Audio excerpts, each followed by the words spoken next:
I'm calling you Sean, right? I am Sean. You are Duncan. Duncan. Sounds And good. this is Seanversastions podcast. Are you introducing it? That's it's me introducing us. Yeah. So we have some people watching, 8 or 9, and It's going to be a lot more. What I noticed it's- with these was they're it becomes a library. yeah, So like in the beginning, we're like, nobody's doing this. But then later on, you're like, not only are people doing this, they're also going back and watching these.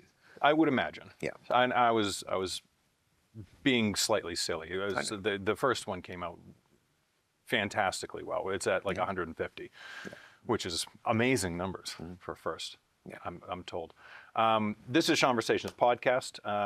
I have said this before. I'm quite fortunate to be friends with a lot of extremely interesting people because of a weird way that I've lived my life over the last 20 years. You're one of those interesting people, so I'm glad that you're here today. Duncan Watt, welcome to the podcast. Thanks. Appreciate it, Sean. Absolutely, brother. So I've known you for, God, we met at the Chit Chat Lounge, courtesy Chit-chat. of Bob Beal, circa 2000, end of 6, beginning of 7 Yeah. time frame. You were playing keys in the Halloween edition of the Screen whenever they played Nine Inch The Nails. 9 Inch Nails version. Nine Inch Nails. A lot of people don't I had know. the guns going. You're in incredible shape, and we'll get No. into that in just a little bit. But No, I was, though. you played music for a lot of different people, and a lot of people didn't realize that you were almost in Nine Inch Nails. They just didn't want to change their name to 10 Inch Nails. Never in. No, but you were an amazing keys player for the Screen whenever they did that. And yeah, dude, ripped pythons. The funny thing was that band, The Screen, Yeah, amazing band. Bob Beal, bunch of people that, well, I'm sure will show up on your podcast at time to I time. can only hope. I have a story about that particular night, which is their old bass player, Eric, Yeah. was like the quintessential Perfect. good-looking, Greek god. Yeah. perfect everything Chiseled. bass player. And he'd do the He had the bass whole stance. thing. Yeah. Yeah. And it was the Nine Inch Nails thing, though, right? So I'm like, I gotta like, so I'm like, Eric, we should do push-ups downstairs before we. So we're downstairs at the Chit Chat doing like push-ups Yeah. just to like try to look good. Yeah. I did Get all not cut look up. good compared to Eric. It was not good. Yeah. No, he's a chiseled dude. No, but he didn't play that show, is what I'm saying. Is that he, Briggs, my friend John Briggs, played the bass on that. Yeah. So I got to play Eric badly. So. Who's, I wouldn't say cut, but a god in his own right. We're talking about Briggs? Yeah. Yes, definitely a god in his own right. Not cut up, but a god in his own right. You describe him however you would like. Yeah. A beautiful human being. A weird, beautiful, enigmatic. He's one of those guys who I know has personally considered great taste in music because he shows up at shows constantly that I'm going to that I would otherwise consider obscure. Yeah. And there he is. He pulls me out every now and then. We're really good friends. We had a podcast together. Go ahead and plug that. I love that. Well, that's the Muse podcast. We'll talk about it another time. Okay.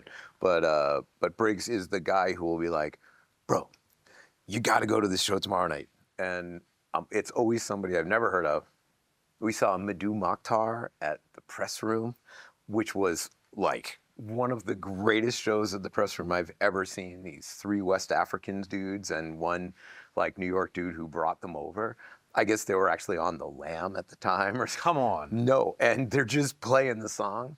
The cool thing about that show is that the whole shtick for each of their songs they go, dun, dun, dun, dun, dun, dun, dun, right? And then he would turn around and look at the drummer and be like, and then they go, and then they play, and then you play way too fast, and it would start again at a new kind of tempo, and then it would lose faster, And they just kept doing it.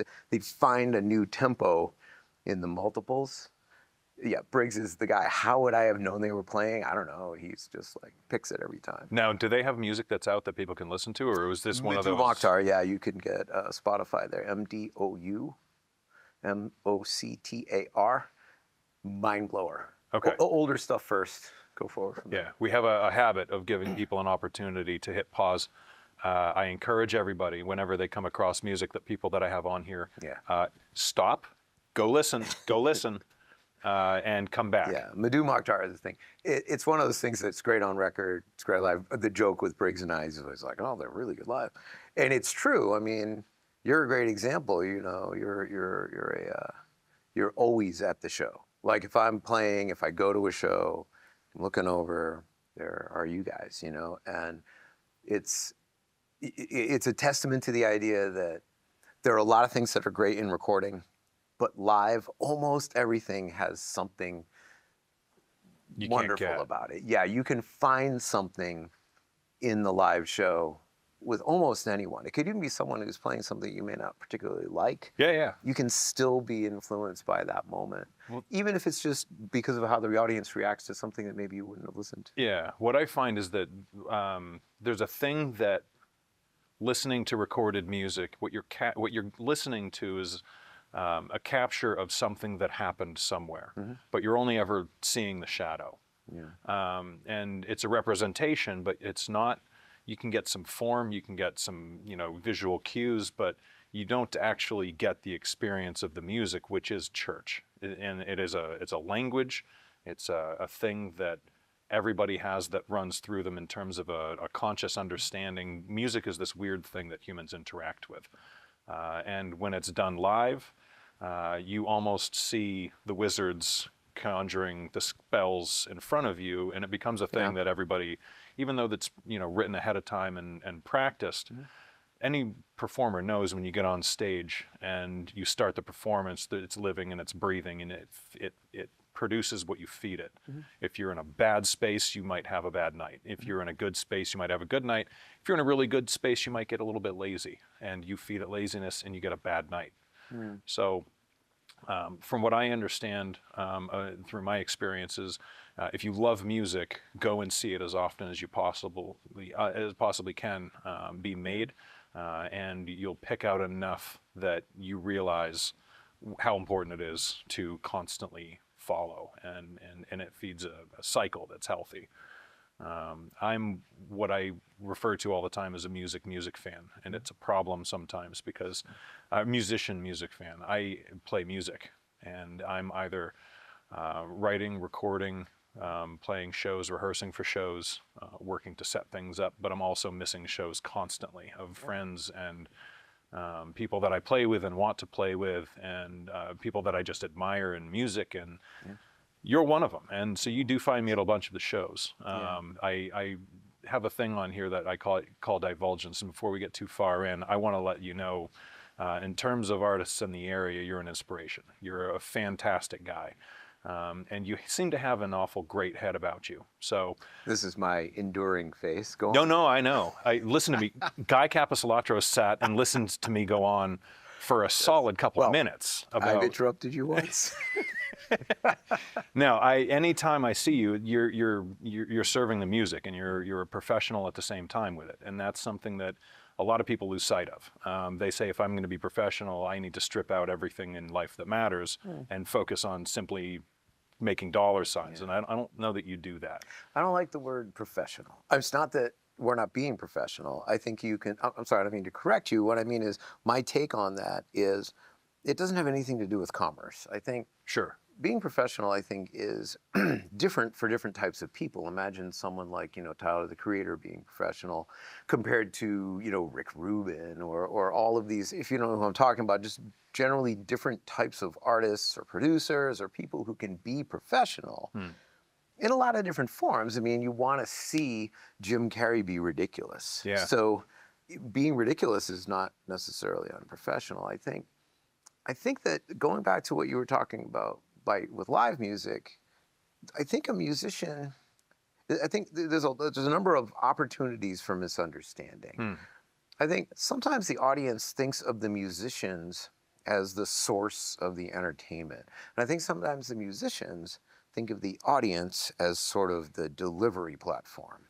But I don't think that's how this works. I think if you just take a step back and you say, how was this before I came along, Was it there? Yeah, it was there. I'm really into this concept of interactivity. Yeah. I mean, I come from the video game industry, and it pushed music forward, and that we're writing material that doesn't have a beginning and end, or it might have a beginning and end, but we don't know when it's going to start. You don't know how long it's going to play. Yeah. So, and you don't know how it's going to change. I mean, if you go here, maybe the music changes this way. It may be one piece. So it's our job to as a composer, to be able to cover all of these possibilities, right? Think about it. Music was completely interactive until like 160 years ago. Yeah. It always was. Yeah. Because it's like that old saying, you can't go into the same river twice, because it's never the same river and you end up the same man. Right. And so if you want to play your song right now with me here, and then you want to play your song, maybe at the press room with like 300 people there, 250 people, or maybe you want to go down by Sunglass Hut and, play it while Scott David Chase looks at you, right? It's like, it's the same song, but it's not. Yeah. So recording something, I've always looked at it like capturing a moment. Even if we're doing overdubs, I don't mean you have to practice and just do it in one shot. You can do takes, you can edit them together. But it is that moment. And spreading and recording out over 3 or 4 years is a skill that I don't have. But Yeah. I'm lucky to work with some people who do have that skill, who can start a song in, 2020 and finish it in 2024. I mean, that's just like a painter. I mean, Yeah. if I were a painter, I can't see working on a painting for 3 years. Yeah. It's just not how I interact with the idea of music.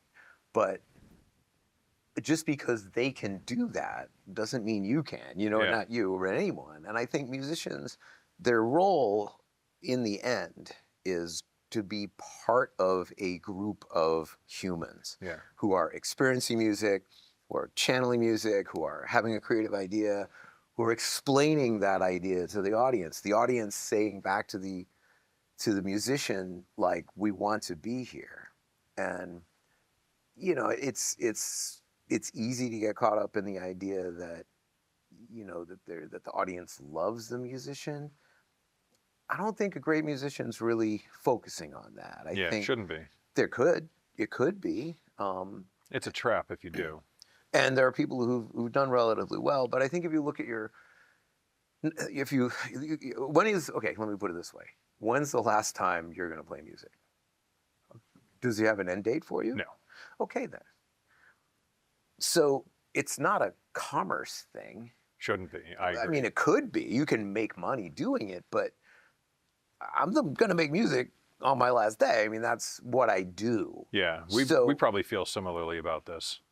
That's my role, is to do it. And then if someone wants to optimize it, sometimes I try to optimize it. I'm like, let's try to make this a little tighter. The reason why would be to try to get the point across faster. Yeah. Whether it's a recording or To hone it and respect people's time. yeah, or depending on who you're playing it for, what's the audience into? Is it a late night? Are you playing at 6 in the afternoon? Yeah. What are you outdoors? Is it sunny? Is it raining? Like all of these things, just like sports, outdoor sports, or giving a speech. A great musician, hopefully, is going to try to get the same point across, but is going to adapt to try to fit that moment. Yeah. So I think a lot of things that newer musicians focus on are good.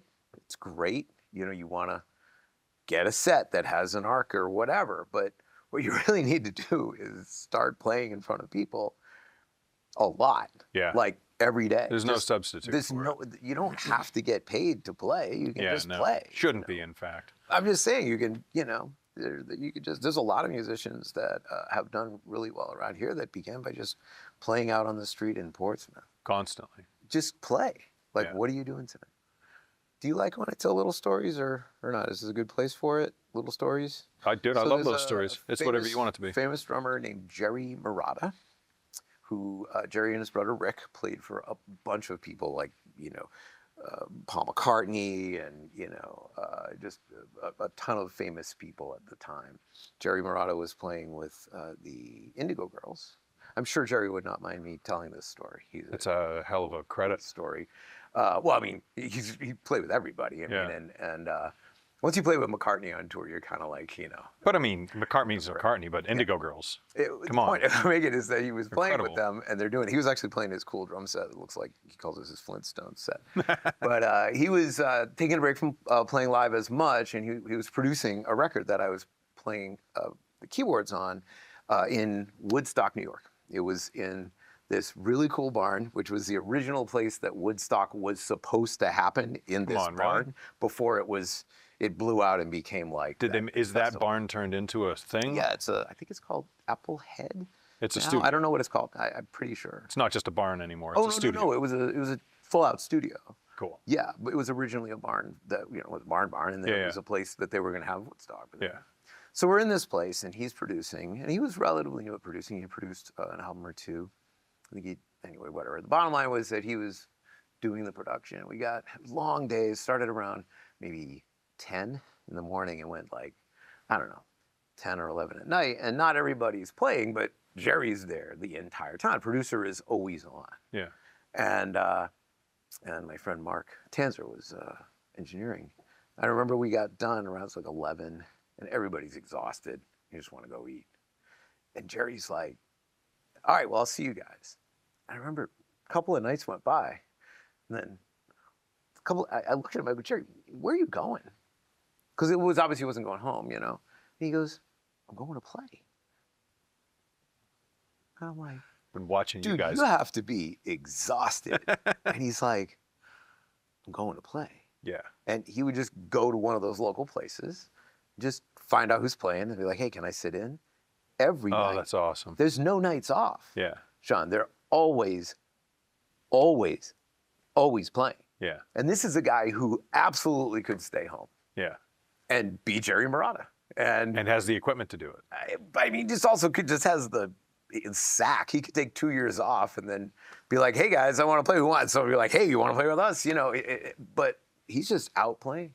There's a man I would love to play with. I'm looking for an excuse to bring to my little, humble little studio and play, named Dave Maddox, who played with Fairport Convention, like before, Richard and Linda Thompson. I know these are really old references, but No, he's a good friend. Do you want me to introduce you? you know Dave? No. Yeah, right. He was playing with someone I knew around here, and I saw him at the press room downstairs. He was just playing. But he's also played with my favorite band of all time, XTC. He's played with all these different people, and a very famous musician. And I'm sure I'm leaving off his greatest credits. People can search But he's it up. just at this point he's older, Yeah. and he's just a polite, British person. He's very, very nice to you in that stereotypical British style. Cordial. And yeah, I mean, and I'm like, I'd really like to call him up and ask him to come in. And I know that if I have the right project for him, he'd be like, sure. I mean, I got $150. You want to do it? He'd be like, sure. Because that's what musicians are like. But the truth is, he's playing like at the local, what do you want to call it? Like a menu restaurant, the one that just has the menu that's got 22 things on it. Yeah. Over in the corner with like David Brown from Billy Joel's band. They're all just playing covers because this is what these guys do. If you get the right They're just people. playing all the time. If you get the right people, do it. That's So I fun. think that's kind of the key to being musical, to being a musician, Yeah. which is do it, not find it. You don't need to record to be a musician. It's the other way around. If you're a musician, then the recording, it comes to you. Someone will say, hey, can we record this? Or I'd like a recording of that. Yeah. It's not when I finally get a demo tape, I'll be a musician. I find myself way more on the side of musician, playing musician, constantly trying to play, always out there playing with different people. And sometimes I record. Yeah. If I get a thing that I'm like, I have to record this, you record it. See what I mean? It kind of shows up for you. Yeah, yeah. You know that this is something. But why are you recording it? You're recording it so you can share it with a larger audience. Well, to me, it's a bookmark. Most of the time when I record something, it's because I'm bookmarking something that is happening at a place and time that I want to capture, whatever that thing is. But again, the river is moving and you're not coming back to it. You can get a snapshot, but it's 60% of what it was. The feeling of playing on stage with Cursed on Earth, that's a roller coaster that you're living live, surfing the thing down the entire time. And you don't have control over it. A Nope. lot of us like having Holding on control. for dear life. Well, but also it's your other friends in the band who also have some control, and you Yep. can't control them, and it's Nope. You got to be working together to it's keep what that it train on is. the tracks. What it is. But if you focus on the audience usually answers the question. So that ties around to something else that I tell a lot of people that are trying to get reps in, hours in, is go to open mics constantly. They had for a little while, and still to some degree, this kind of an idea of you graduate from an open mic and you don't go to open mics anymore. I couldn't possibly be more against that idea. And a big part of that is the community is only going to be strong when you have people that are good for the scene showing up. And if people who are True. good for the scene are showing up, then people who are coming in see kind of what works and what doesn't, and what they should emulate and what they shouldn't. Well, separate from there is a responsibility if you choose to take it on. Sure. But separate from that, I don't mean to sound like a scold. I think No, I don't want to take be it that way. encouraging to everybody who does this. I think the reason why I'm talking about this with you is because if it can save people a couple of steps, it's just we were talking before the podcast started about how everybody has to take all the steps, Yeah. and it's difficult. I mean, I've been lucky. I've performed at Gillette Stadium. Does that mean that I can't play at Shooters? In Exeter, I play at Shooters all the time. It's not about me. It's not like, oh, well, I'm going to, just bear. It's not. I want to play music. I don't give a fuck where I'm playing. Yeah. I can swear on your podcast. Of course you can. So what's the difference between the people at Shooters and the people at Gillette Stadium? There's just more of them. It's a different setting. It's a different sort of river, right? It's a different moment. Oh, it's 100% different. But that's not how this works. It's not fair. There are definitely artists that see it that way, that once you have gotten here, that you shouldn't be playing here. But that's them, and they can totally do that. And I have nothing to do with that at all. Everybody gets their own experience, and everybody gets to swim in their own river, and that's fine. But I know that some of the people that I absolutely adore the most, the guitar player from the Boston area named Duke Levine, is easily my favorite. Sorry, all the other guitar players I've played with. Sorry, Bob Beal. I think you guys all understand that playing with Duke is just an experience. And It was forever ago. I haven't played with Duke in many, many, many years. But we were both playing for this woman named Barbara Kessler a long time ago. And I learned so much from just those little shows. I think Duke was playing with Kathy Mattea, I think, at the time. He played at the Super Bowl with Kathy Mattea, or with who was Passionate Kisses. That woman. Again, I'm dating myself. You got me on that a long time ago. But anyway, he was playing these massive shows, and he was just playing these little Alston places with with this little band that I happen to be playing with, and the dude just which is a blast. Yeah, I think my experience with Duke Levine was pretty simple. I was relatively new to the idea of truly improvising, right? So it was before I sort of got into a jazz phase. It was a long, long time ago. A lot of people don't know you are a vampire. Yes, I'm a vampire.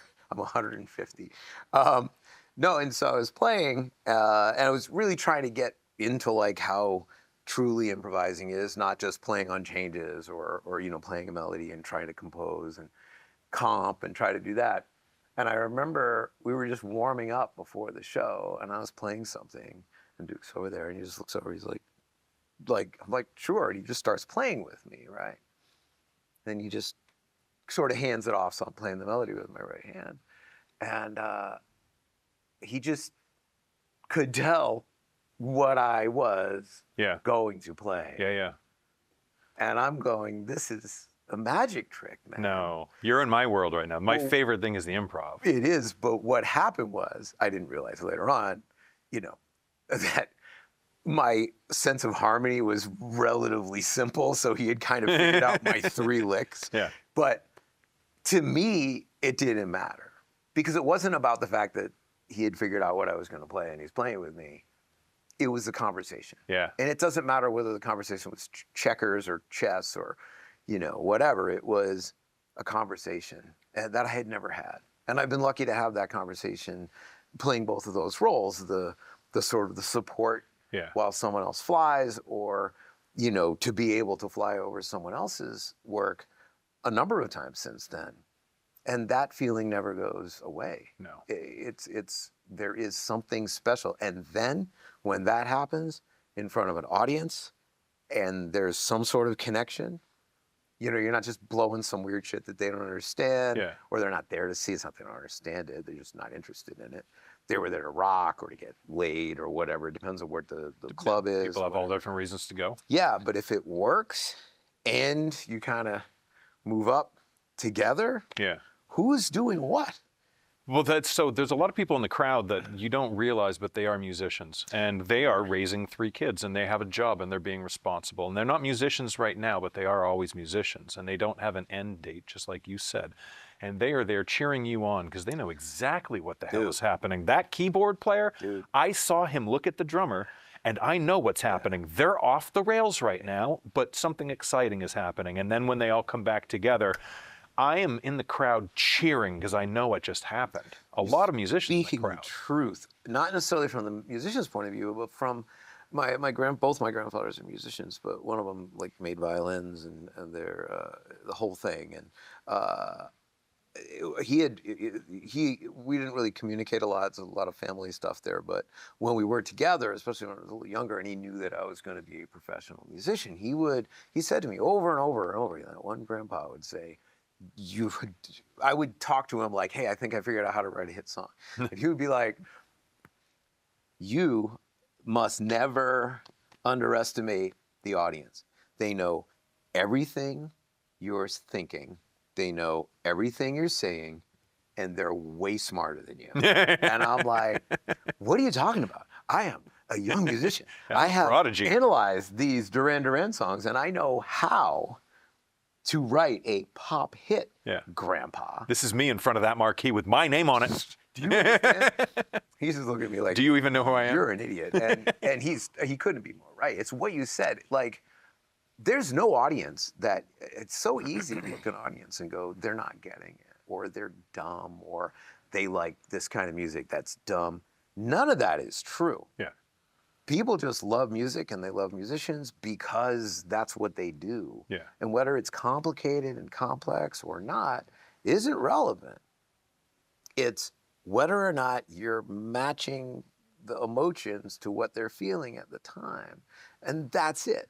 What's simpler than a blues tune? 12-bar blues. Dun, dun, dun, dun, dun, dun, dun, dun. That's it. And then you sing over it. But what's more complex than creating all of these different moments out of the simplest repetitive thing? That's just as complex. So it's not how many chords or what time signature. People don't love, I'm sure you and I both share at least an appreciation for the band Tool, right? So people don't love Tool because it's complicated. They love it because it makes them feel super fucking badass. Yeah. And maybe it's Danny Carey playing the drums, or maybe it's the feeling, or maybe it's Adam, or maybe it's they can relate to, the sort of the disengagement of the singer, Maynard, right? But that's not it. It just does. They just came up earlier in conversation with Courtney, and I showed her a meme that I had sent to Nick Fanuff, and he and we all share that love of Tool. Yeah. And I showed it to her, and it's like a Bigfoot standing next to an alien, standing next to an old wizard, standing next to, and it said, you generally don't get it unless you're a fan of Tool. And she said, I don't get it. And I said, but you're not a fan of Tool. Right. And she said, I like Tool. And I said, you like Tool. I know. I agree with you, but you're not a fan. And she said, okay, explain it to me.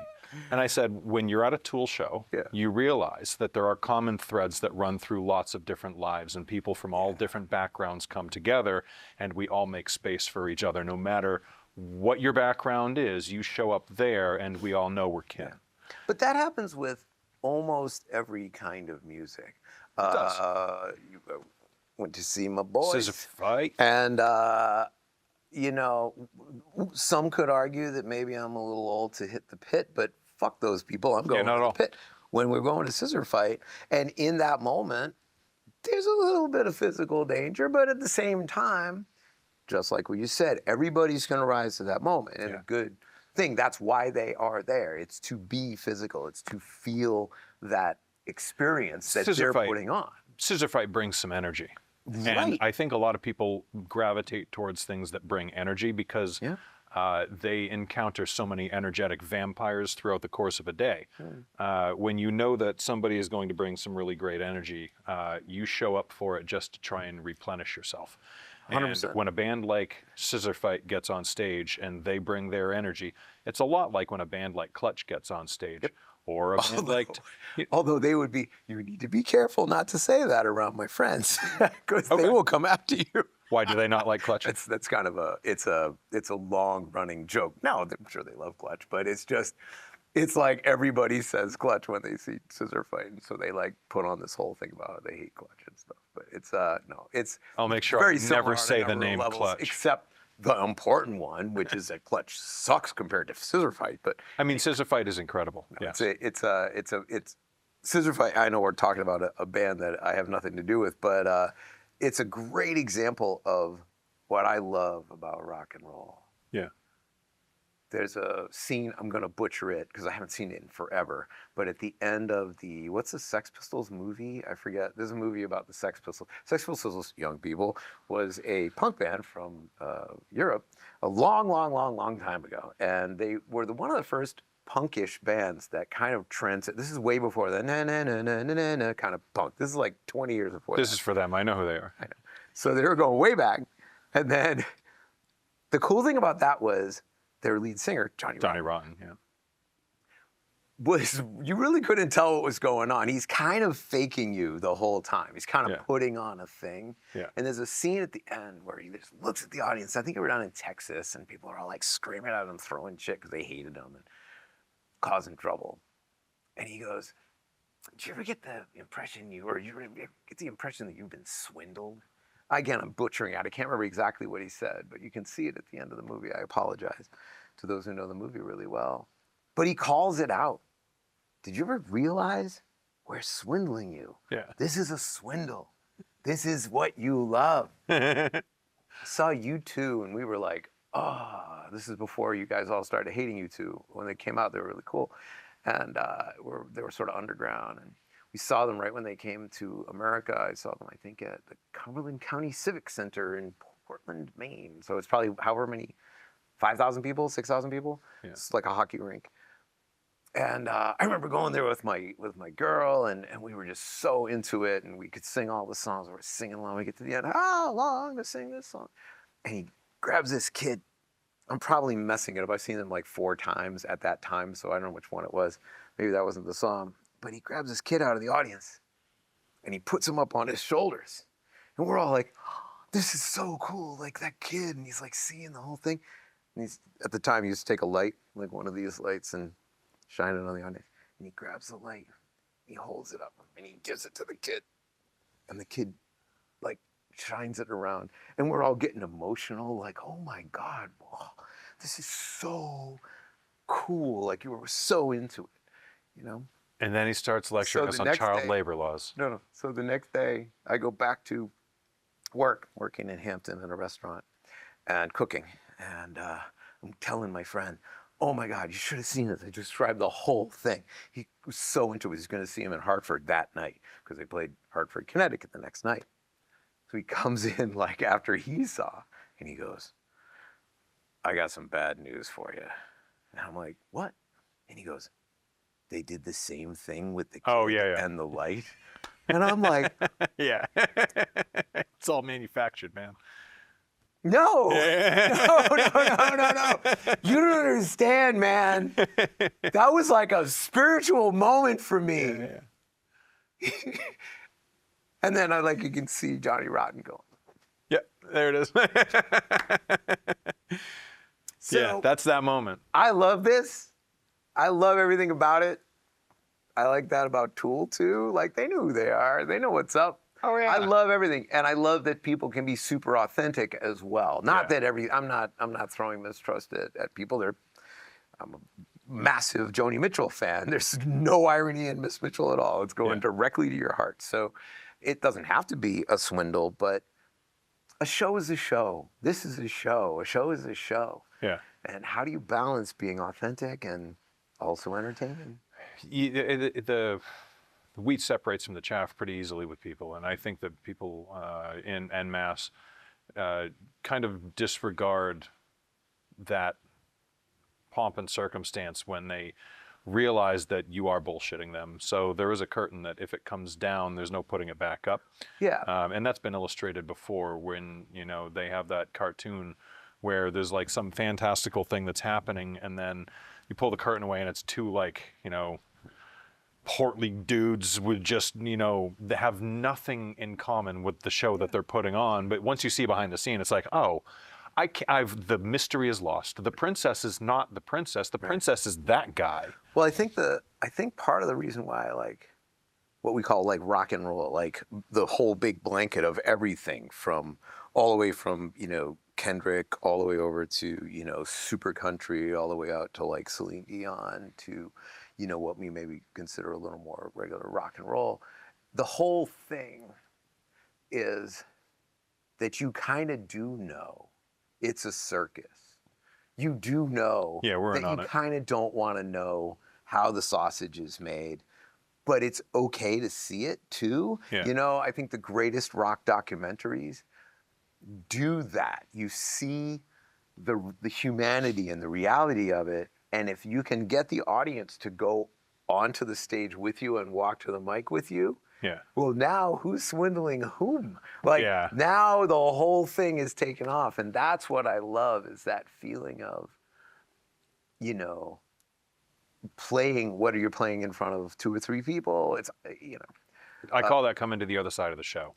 Yeah. I think I don't know that I've described it on here before, but my coming to the other side of the show moment was I was going to see a show at the Brick House.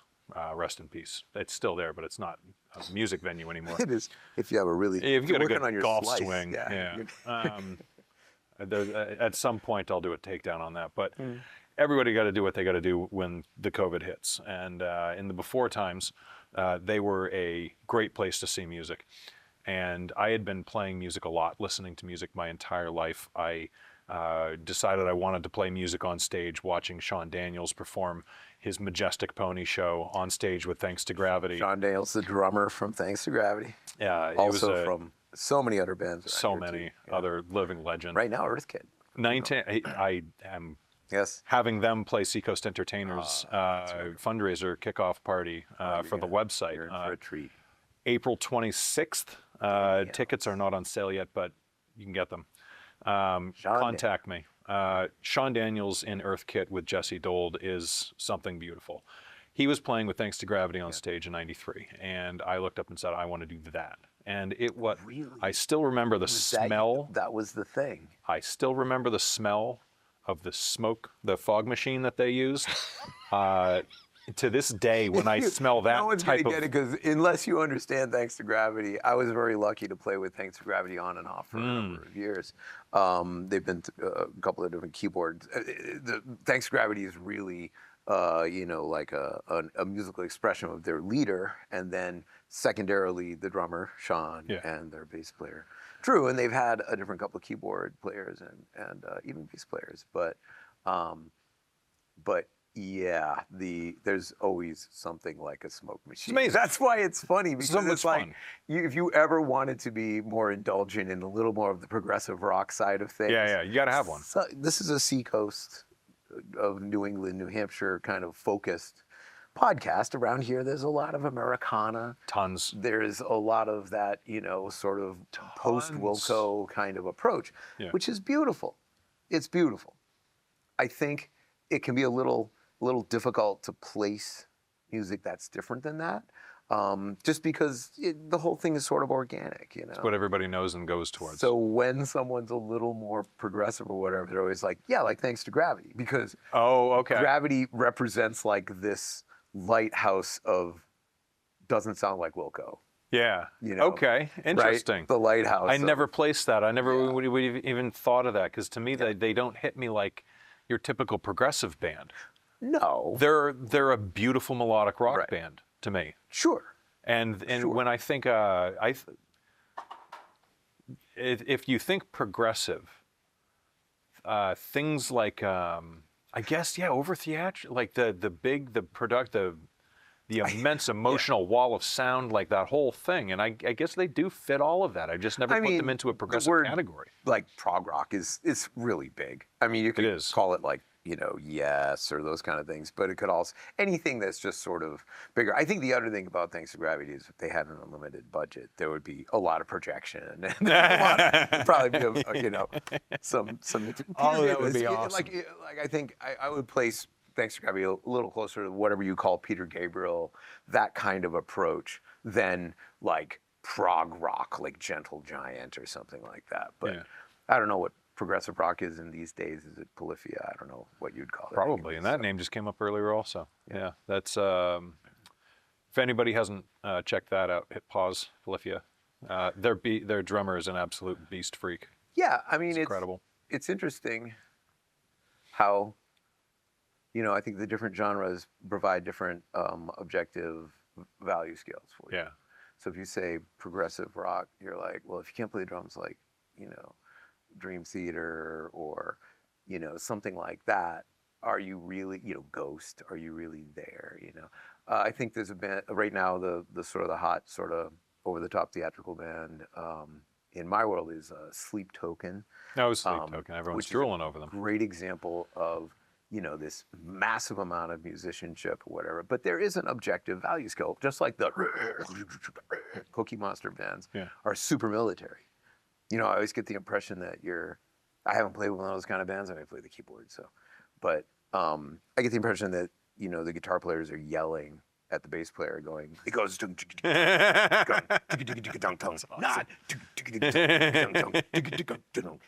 you take that wrong every time. It's, you got to get it right.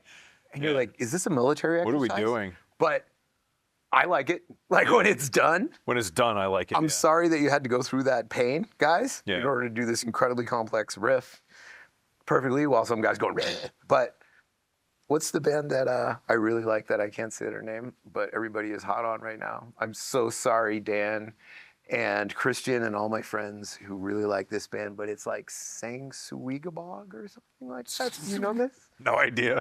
Okay. Give me an both idea. of us are being laughed at by by your younger, I don't know, they're like progressive metal fans who are probably mad at me now for calling it progressive metal.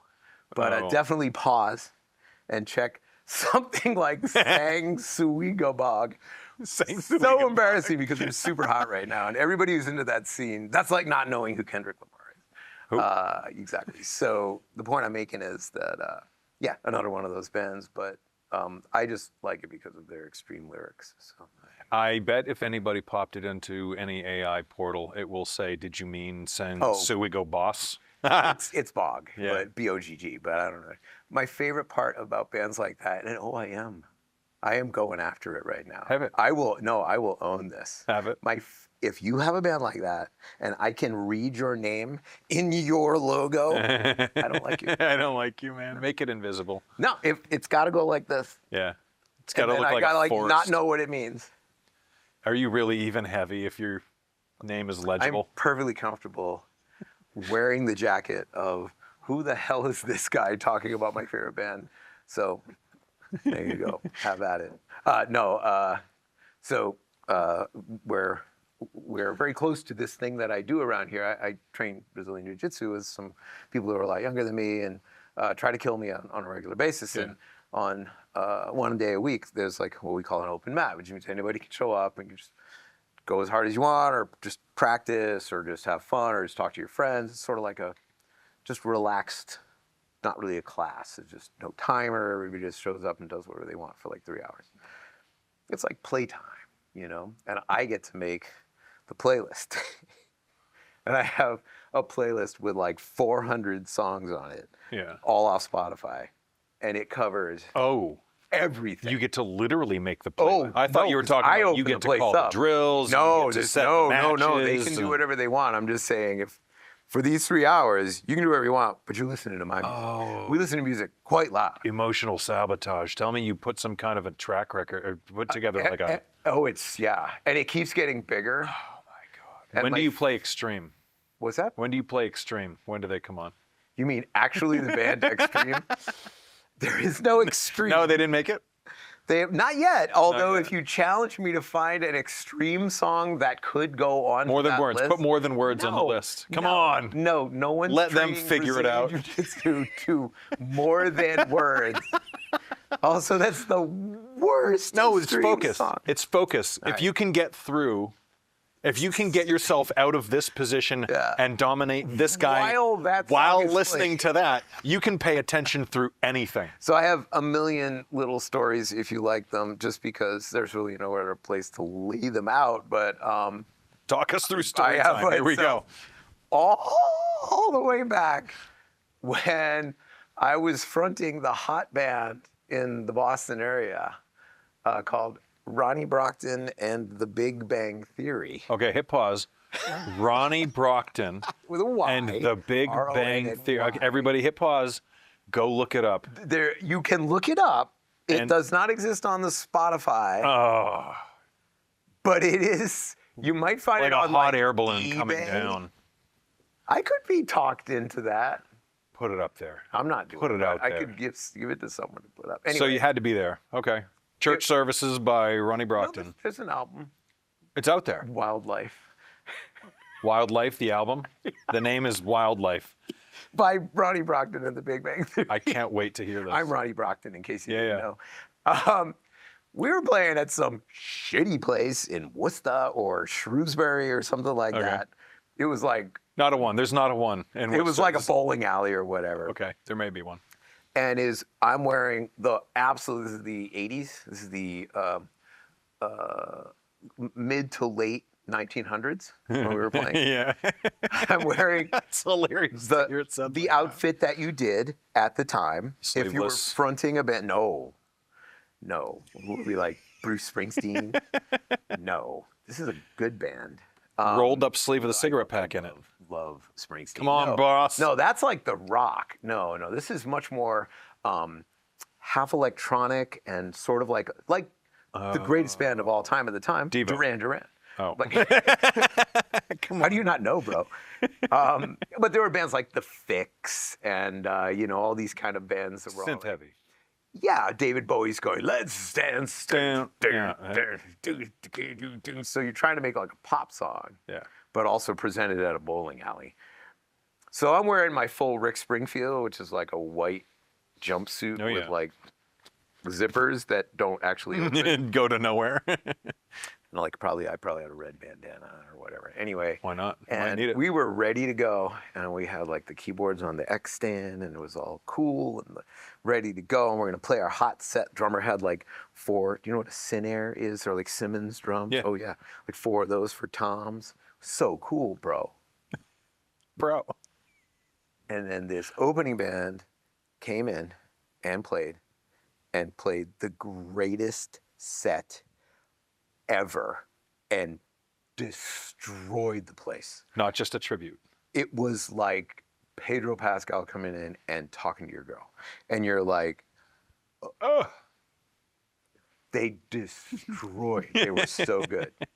That was Nuno Betancourt, and it was his band right when it started. They hadn't called themselves Extreme yet, but that was them. Nuno was just, what are you going to do after that? Everybody left. We're playing in front of a bowling alley in front of 10 people. I'm feeling like an idiot wearing my fucking jumpsuit, which I didn't even like. I have a funny, brilliant story about them. Oh, You want to hear a funny, brilliant story about them? Nuno Betancourt, Extreme, that was the connection. Yeah. Before Newbury Comics, and this is not to take anything away from them. They're fantastic. Of course. The story goes this, and fact check me on this one, internet. But this is how it was laid out to me by people who were in the know during that time. They figured out that if you had 500 or 50 or however many albums it was to start at Newbury Comics, they would take your CDs as a local artist and they would put them on the shelf. And if they sold, they would get more. We need 5 more they sold. Would you like me to fact check this for you? Sure. Yes, that's how it was. Yes, they did. Okay. So No, but I mean the fact checking on Source whether or not they did. did it this way. Gave them Ronnie Brockton and the Big Bang Theory vinyls. Now, Go on. did you do this brilliant move, which Extreme did?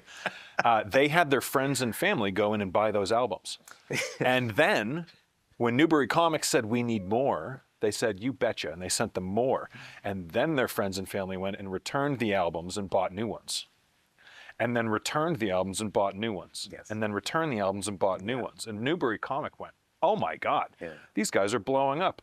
And then when a friend who's in radio went and asked them, Okay, that was who's the the part you were missing. hottest Yes, exactly, band in the area right now, they said, you're not going to believe this, but this band named Extreme is selling albums like fire right now. They're just flying. We can't keep them in. Every time we get more, they're gone. I'm not sure that this may have been telephoned into a larger thing than it is, but yes, Maybe. Newbury Comics was tight with WFNX, which was this guy named Oedipus, who went back and forth from this radio station at the time called WBCN and FNX, and the whole scene all knew each other. But Eventually it was I think figured what out. really happened was people listened to Nuno Betancourt play the guitar Phenomenally and this well. guy named Gary Sharon singing, and you were like, this is just stupid. It's like really good. It was like somewhere between Van Halen and like King's X or something. You were like, this is ridiculously good.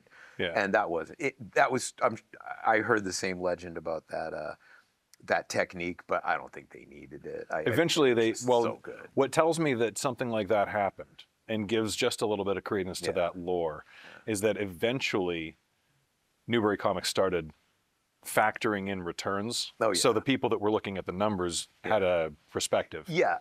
So there were a lot of shit. There's no internet at the time. So the concept of World's how this murky. worked, and I was really young. This is right when I started playing in Boston, when that shit was going down. But everything was corrupt as fuck. I mean, it was just all cocaine, women, power, who you knew. It was what it was. I'll not say, no, I'll keep that story to myself. I was going to tell a story and say, I'm not going to say the guy's name, but he was one of the biggest guys in the area. Well, there's a lot of pretty well-known knowledge of how that stuff went down. There were whole people that sort of made their whole careers out of that. There was a guy named Billy Squire at the time who just was great, but not that great. Sort of Led Zeppelin-y kind of cover thing. It was just good management, couple of good purchases at the right time, and that was how it worked. But I don't think it's any different now. It's just the scale is different, you know, and it's not as much about getting away with shit, you know, like I got this guy with all this shit, you know. It's not. I think it's just a little more right up front. Everything's a lot more visible nowadays, that's for sure. I mean, it's easy to go, the old days were great. They weren't. And it's easy to go, now it sucks because the old days were better, but that's not true. Yeah, no, it's just your experience is, you know, going to be colored by what it was like for you at the time. But no, I mean, it was the same as it's been anywhere. Luckily in Boston, there wasn't a lot for you playing live. There wasn't a lot of pay to play. So like the classic thing is at the time is if you want to play in LA, you bought all the tickets yourself at, let's say, $5 each, and then you could do whatever you wanted with them. You could just not sell any of them. You could give them away to all your friends, or you could try to sell them for $10 each. But if you wanted to make a profit, you had to resell the tickets, and that still happens to this day. But that became big in Boston. Yeah, later on. Yeah, but, eventually. Yeah, and then, but back then we were pretty lucky. I mean, they were pretty straightforward. But there was a ton of places to play in Boston. This is a Seacoast area thing, though. So if you want to bring it around to what it's like here, do you ever talk about the Elvis Room on this podcast? It's come up a couple of times. Are you? But only because the Elvis Room. I got to the area the year that it closed. Yeah. So I came down for college, and I'm from the center. I'm from Canterbury, Concord area. So it wasn't a part of my upbringing. I wasn't in middle school, junior high going, oh, I can't wait to go to the Elvis. I wasn't in high school going, I'm always at the Elvis Room. But I know tons of people who that was their living room. They're Elvis Room kids. There were 6 or 7 places to play in Portsmouth, all within. Yeah. From Portsmouth is on the water, and so from down where Prescott Park is, there's a place there you could play on the actual ship there. Yeah. There was a club right there you could play. The press room which is still there, Yeah. was there. Bunch of places, and one of the greatest places was down a little farther, next to a recording studio named Fish Tracks, where everybody recorded. Which is sadly no longer there. Oh yeah, I mean that's a long story too, but yeah, the Elvis Room was there, and the reason why Elvis Room was so great, and why I'm taking time during this podcast to sort of tribute it was run by these two women, and their goal had nothing to do, similar to what we were talking about before, with commerce at all. They were just loved music, and you could see like shitty but awesome bands like before the Melvins were the Melvins. Those kind of things would come through in a van and like park out front and go play, and then get back in the van and like keep going. And you get your Elvis Room badge. It was all ages up until a certain time every day, and so they would also invite all of the high school bands to play. They would invite all that. Are you old enough to remember a ska band from the area named Ska Rodum? Ska Rodum, no. I love band names, though, so throw them at me. You got Ska Rodum. Who did they play with all the time? That's a great name. It's their name. They play with a band called Triskaidekaphobia. Nice. I'm not joking. Love it. Keep them coming. They were just, no, but the ska band, that was just a bunch of high school kids that went to the high school that I went to, Oyster River. Oyster River. In Durham, New Hampshire. Home of WNH, home of my favorite. I'm sorry, I can't believe I'm saying this out loud. My favorite. Sorry, Bruce Pingree. I love Bruce Pingree. Love Bruce. But my favorite DJ of all time, Claudia. I don't know what Claudia's last name. I don't know. And when she says it, she says Claudia. That's how her accent goes. The best DJ ever. She has more than one show. She has different names on W, and it's still going. Still going? Yeah, one of her shows, she calls herself Cece. She is the greatest DJ ever. Oh my God, that's awesome. Anyway. So Durham. Back to the ska band. They went to Oyster River, which was in Durham. Carol Coronas. Is it Carol Coronas? Not Carol Coronas. CC? That's another great, super great DJ, but that's not Claudia. Yeah, she's awesome. No, you'll find out. But anyway, bottom line is, there were a bunch of high school kids, and one of them was still in junior high, the drummer, and they decided to have a ska band, and I was teaching piano at the time. I taught the keyboard player how to play the piano. Like so many he killers in the area. And said, hey, I have a band. And I said, you don't have a band. I know pointing is an aggressive motion. You don't have a band. I was born 1980. It's fine with me. You don't have a band until it has a name. What's the name? He's like, I don't have a name. I'm like, well, then you don't have a band. Then he went through all the process that all young bands do. First off, they have a name, but then the bass player hates it, and the other person hates it, and they fight, and they don't want to have a name, and then someone quits, and all this kind of stuff. There's no labeling of what we do. Yeah, like, okay. Or that's the stupidest name ever, which you could literally say about anything. You ever notice that the Beatles is a shitty pun? It's like Beatles, like the insect, but beat. Yeah. Like, that's a shitty name. Yeah. But you can say any name's shitty, but it doesn't matter, right? And so someone's going to always hate the band. It's because they're afraid, right? They're vulnerable. They don't want to put it out there. Their dad's going to think it's a dumb name or something. But anyway, they find so one day he comes in with this shit-eating smile on his face. Really smart kid. His name's Pierce Woodward. Who's gone on to do some amazing, amazing things. Pierce at one point was playing the actual banjo that says, "This machine kills fascists." From I'm sorry, not Woody Guthrie. The other person. Oh my goodness! It's Woody Guthrie. It's on his guitar. Was it Woody Guthrie? Okay. Yeah. I think it was. But anyway, bottom line is, and he has a banjo that said that he wrote on the same thing. Pierce has gone on to do amazing things, but he was playing ska piano at the time, and he comes with a shitty grin on his face and goes, "We have a name, man. A band name." I'm like, "What is it?" And he's like, "I don't want to tell you." I'm like, "Why?" Because his mom or his dad or something. If like, you can't you tell. can say it. And he goes, "It's Scarotum." I'm like, it's the greatest ska band name of all time. Like, how can you get better than that? SKAWROTE No W. EM. SKAROTUM. Straight down the middle. Oh, that's awesome. Little stick figure of a guy doing the skank or whatever, And they went on to actually record it, Fish Tracks, and play at the Elvis Room. And later on, there's a little tragedy in the band where the singer lost his brother and the whole thing. And the two women who ran the Elvis Room, like, just couldn't have been more supportive of everything about the scene. You could go to the Elvis Room and you knew what you were going to see. It was probably going to be flawed, but it was real. Real, yeah. Authentic. And it's difficult to find that. Yeah. It's very, the motivation to play in the Seacoast area a lot of the time is to be packaged, to be prepared for greatness, which kind of is not the point of this. I surround myself with the opposite of that. I know you do. That's why I'm telling you this story. I mean, that's kind of the running thing that you'll find at open mics, particularly. I use them a lot of times as kind of a case study or a proving ground, watching who's up to what are you doing, and what are you making, and playing with some of the people. That's part of the way that I can stay sharp, is sitting in with as many people as I possibly can, no matter what it is that they're doing. What is the open mic scene right now? If you said we're going through the week, are you going to pick like 2 or 3 of them? I can pick a few that are. What's the scene now?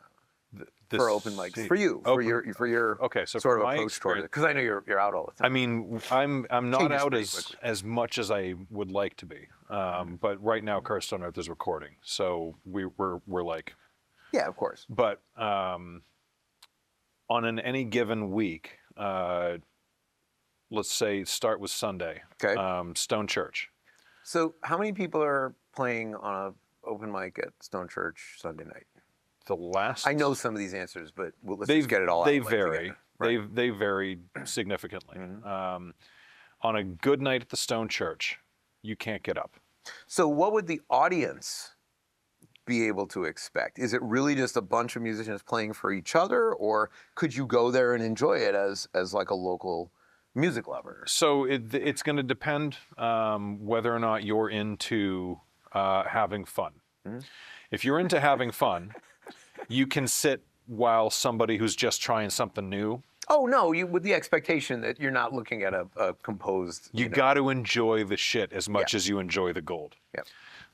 So if you can get through the shit and laugh and be cordial and. Is this like just solo musicians, or is there like a backline like drums and bass and stuff? Unfortunately, there are no that I can think of aside from the Blue Mermaid. Blue Mermaid. Who has their open mic is doing so well, they've split it into 2 nights. Wonderful. There is a band's night and an acoustic singer-songwriter. You know what nights those are? They're I believe Tuesday and Thursday. Yeah, Tuesday and Thursday. Thursday is band's night. Kittery, Maine. It was the Blue on the Hill in Portsmouth. I don't need to tell you that, but they are a fabled institution in the Seacoast. We're sitting in a place that is far larger than the bands we're playing at. Oh my God! Mermaid on the Hill. You're like jammed into tiny 8 by 6, yeah. And I played there with Andy Happel and from Thanks to Gravity and Bob Beal and like 3 other people, all just sitting like this. Yeah, like just right in here. The trouble with being the drummer is you're already sitting down, so somebody has to sit on your lap. No, it's what it is. Yeah, anyway, tiny little space, but they're in a much bigger space now. I believe because of finances or something, they got chased out of downtown because the Hiltons wanted to put a hotel in or something like that. Yeah. So they're in Kittery in a much bigger space and always equally as massive a supporter of the music scene as they've always been. So they have a huge space over there now. They have a drum set. I tell everybody, I have the formula to making an absolutely epic open mic, and if you follow it, you will have an open mic that it's the place where everybody wants to go. So far, they're the only ones who are doing what they're supposed to, which is full backline. You have a drum kit, you have keyboard, you have bass and guitar amps and all that stuff. It just makes it easy because people can just come up and play and leave, and they don't have to think. So if you have a microphone and a stool set up, you're going to get all the singer-songwriters. Yeah, of course. And that's cool and that's fun. But what's more fun is if the singer-songwriter asks the drummer if they'll go and play, the drummer is going to ask, is there a drum set? And if there's not, you get a maybe 1 in 100 chance that the drummer's going to have an interest in breaking his kit down and moving it there. 100%. I'm a freak, and I moved my drum kit every single week for not 3 years, probably 2.5 years to the Chit Chat. So every Tuesday night, my kit was there, and I let anybody play it. I only had to drag 2 people off of it for being disrespectful. Of course, yeah. But I would sit in with literally everybody. So you have a drum kit, you have a house drummer. Once you do that, you don't just have the singer-songwriter. You have the singer-songwriter as well as the drummer, and the bass player is coming because the drummer's going. So now instead of 1 person, you have 3. If the guitar player, singer-songwriter, bass player, and drummer are going, there's a solid possibility the other guitar player is going. If you have a keyboard player, they're going. So now you've got a full band. If the band that other bands like is going, because their friends are there, now it becomes a band hang, and 3, 4, 8, 12 bands are showing up. And the open mic is no longer just, a handful of singer-songwriters trying their luck at, getting on stage and trying it out. You welcome them as a scene steward, and you encourage them. And everybody has fun rooting for them. But that's kind of why I was asking you, because you're saying like the Stone Church is a little more of that kind of thing. It's got a bit of that going on, but I feel like there's a ways more to go in terms of. But they haven't got the backlash. There's no drum kit there that's regularly there, and a lot of the other mics, they don't have. Without taking it that personally, linchpin. there's a place which I'm extremely passionate about. There's a place for a listener who is not interested in listening to cymbals splashing, just because that you were saying about energy. Obviously, there's a lot of kind of energy. We saw Bill Frisell up in Portland, and Killer. I couldn't believe it at the end of the set. I'm crying, and I'm there with my friends, and I'm like, I don't want to be like crying because I just, but I want to be in the moment. Guy's not even singing; he's just playing. He played something that felt like America. I don't know why, but I just lost it, right? And he finishes, and you can see everybody's kind of just sitting there, and I'm like, oh shit, everybody else is too. It's probably one of the reasons why it got to me. I remember looking at my friend, I won't name who it is, and being like, I'm just crying. He's like, I'm doing just that crying together, too. I guess, totally different energy. Cymbals would never have worked. So we saw Mark Rebo at the press room with an acoustic guitar. Mark Rebo is well known for playing extremely weird and aggressive, strange guitar with Ceramic Dog, and then most people know him from this Elvis Costello album called Spike, which he's all over. And he's just there with an acoustic guitar and playing just as aggressively as anybody that I've ever heard. But he didn't have that. So I do believe that there is a place for that singer-songwriter open mic, and I know that you're not saying otherwise. No, not at all. But you're saying the Stone Church doesn't have that. What I'm saying is there's the thing that can get passed on is if you have a room full of people, not everybody wants to hear the massive cymbal wash and the cymbals explosion and all of that stuff. So the crowd reaction is picked up by everybody that's attending, especially those who are trying to refine their game and work on their stage presence and their delivery and all of that stuff. So if I, the house drummer, am sitting on stage and I'm playing with somebody and I'm not wailing on my cymbals, but I'm doing little swells, little ping-a-doo-pings there, here and there. If I'm using them in a different way that's not like a stadium smashing, and people are really responsive to it and they like what they're seeing and they feel a good energy, and then some kid gets on stage and he's like, this is my punk band and you're going to like it or not. And he starts smashing on stuff and everyone's like recoiling and they're like, oh my God. And there's a place for that too. There's a place for that well, I mean, that was that's why the Elvis room was there. There was a place for that. It was called the Bomb Shelter in Manchester. Okay, there you go. Yeah. And so when you're expecting that, that's one thing. If the crowd is there for that, that's that same thing. But when you see a lot of different people coming together, the thing that goes over the best is something that other drummer who's coming up in the audience is going to go, ooh, I don't want to do that. I want to be more like this. And they start focusing in and dialing it in. As a, as like it has its own momentum and that people pick up from. But you can also, if you're the person putting it on, you can be very straightforward. I mean, I've run open mics before too. And I'm like, if we're gonna do the punk band thing, that's cool, but we're putting you, sorry, a little later on, Yeah. you know, because that's once we get past, 10:30, it's gonna be okay to do this. Let's blow it up, Yeah. and you can just go for it. But I don't want to look at you and say you need to play this quietly, but you're also not going to do this at 9:15. Or I'm going to put you behind the drum shield, and we're going to control you at That the would board. be great if you know how to do all that stuff. Well, so here's the thing. If you do the mic correctly, you have the drum shield, you put the drums behind it, everybody is on through the board, and the person dials them in as best you can, and you make everybody sound incredible. You are talking about the ultimate open mic. I am. I am. And the thing is, when you create the ultimate open mic, Yeah. it goes for years and years and years. not arguing. It draws out all the bands, and you have a huge melting pot of Yeah. people. And what happens is bands start forming because Right. people hear, I like what you're doing on the bass right there. I have an idea for this, and then a new band Do starts. you want to play this with me? Whole other Next. band starts. Yeah. And So- now you've got yeah. more bands joining the scene. Yeah. Is there? So you brought up obviously the Blue Parade, Tuesday Yeah. and Thursday. You got Sunday. So Stone Church is pretty legendary for that singer-songwriter thing. I mean, It is. Well, also you look back and Bonnie Raitt's played there and Fish and all these kinds Some of things. bigs, So you yeah. kind of you know those guys. NRBQ. uh, Where else? Butthole Surfers as Oh, well. That's true. Thank But you, Hislop. you can say that name. You can't say that name? I can. It's just gross. Why can't you say Butthole Surfers? It's surfing around a butthole. I got you to say it though. Butthole no, it's- surfers. It's a good band, fun band. Horrible name. I don't know who thought that was a good idea. It's a good name. I don't know. You got a lot of those. When story number 7, there was an old club called the Rat, which is sort of like the CBGBs, which many people know in New York. Of Boston was called the Rat. It was short for the Rathskeller, right in Kenmore Square. Oh yeah. And many bands, actually U2, The Police, this is like the first time they played in Boston. They played at the Rat, and it was kind of the thing.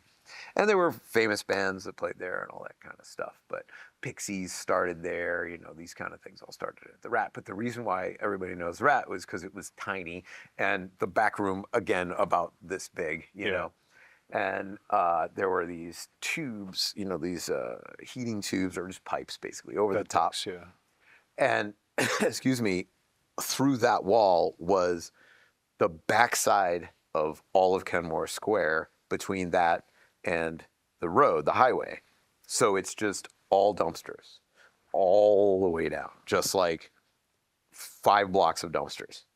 So you have a wall and maybe 1,000 rats. And they would always come in and they would be on the pipe over you when you're in the dressing room. Oh, that sounds fun. And the wall of the Rat, like the photo of like everybody signing all the stickers, every band that ever came through like wrote their name on it. It's like looking at one of those poles in downtown. It's just got this many posters stuck to them, Yeah. and just every single possible band you could imagine has been there, and they wrote their names on the wall. Some of the names of the bands in those times: Marky Muscle and the Clams, like great band names. Did they go on to be Marky Mark and the Funky Bunch? No, and Oh, then, okay. no, they were all fails, but it doesn't matter. They Mark had Muscles. the greatest name. It's so good. There were gross ones. This is why I brought it up. Sure. The grossest one of all on the Rat was Scraping Fetus Off the Wheel. That was you can't Fetus forget that. off the wheel. It went even farther than Butthole Surfers for Off me. the wheel. Yeah. Gross, right? Off the wheel. I know. You would call it a tire if you meant on the bottom of like I know. a tire tread It's off a- the wheel. It's a terrible band name. I have a lot of those. What wheel? Like a grist mill? Are you putting babies in the I grist like mill? no fetuses. I like how oh, yeah, you really fetuses. just immediately adapted the thought process and Interesting. intellectualized. Like a wagon wheel? I don't know, Sean. It's a Concord stagecoach with a Don't know. fetus hanging off of it. Not certain. A little drippy. Not certain. There were some really good early Seacoast. Not early. I mean, goes far behind. But when I sort of got onto the scene in the Seacoast area, which is the oh my goodness, I'm setting it up and I can't- Stagecoach days. Yeah, I don't want to miss some of the cool ones. What was the one? Oh my God! If my friend John Briggs was here right now, he would be punting me in the face. Is it a band that you're looking for? Yeah, there was Band one of name. them that they used to have a one of the people on stage had an ironing board, and she would just iron the whole time. What? Didn't sing, just like this. This is performance art. Yeah, it was Okay. great. Their singer Mickey had a couple of drug issues there, but yeah. I But don't know the Big name. D and the Kids Table came through. All these kind of great early, Seacoast area All right, band. I'm gonna need to names pick your as name well. like crazy for the Seacoast Music Scene Bands Archive that we're building for Seacoast Entertainer. Yeah. Because Wow. you have a repository of band names in your head. I do. I have to be not on a podcast to think No, that's fine. straight. But Yeah. we'll get that from you. Yeah, absolutely. As far as the other open mics, tying back, I'm drawing a blank on Monday night, and I know somebody's yelling Is at me there right is now. there an open mic on Monday night? I didn't know I that. think so. Okay. Tuesday night was Earth Eagle in Portsmouth. Right. That is no longer, but the Blue Mermaid is there. Yeah. Wednesday night, Ryan Lavasser runs one at the Really? Brick downstairs. Again, no drums, nothing. It's just a stool. And People eating dinner?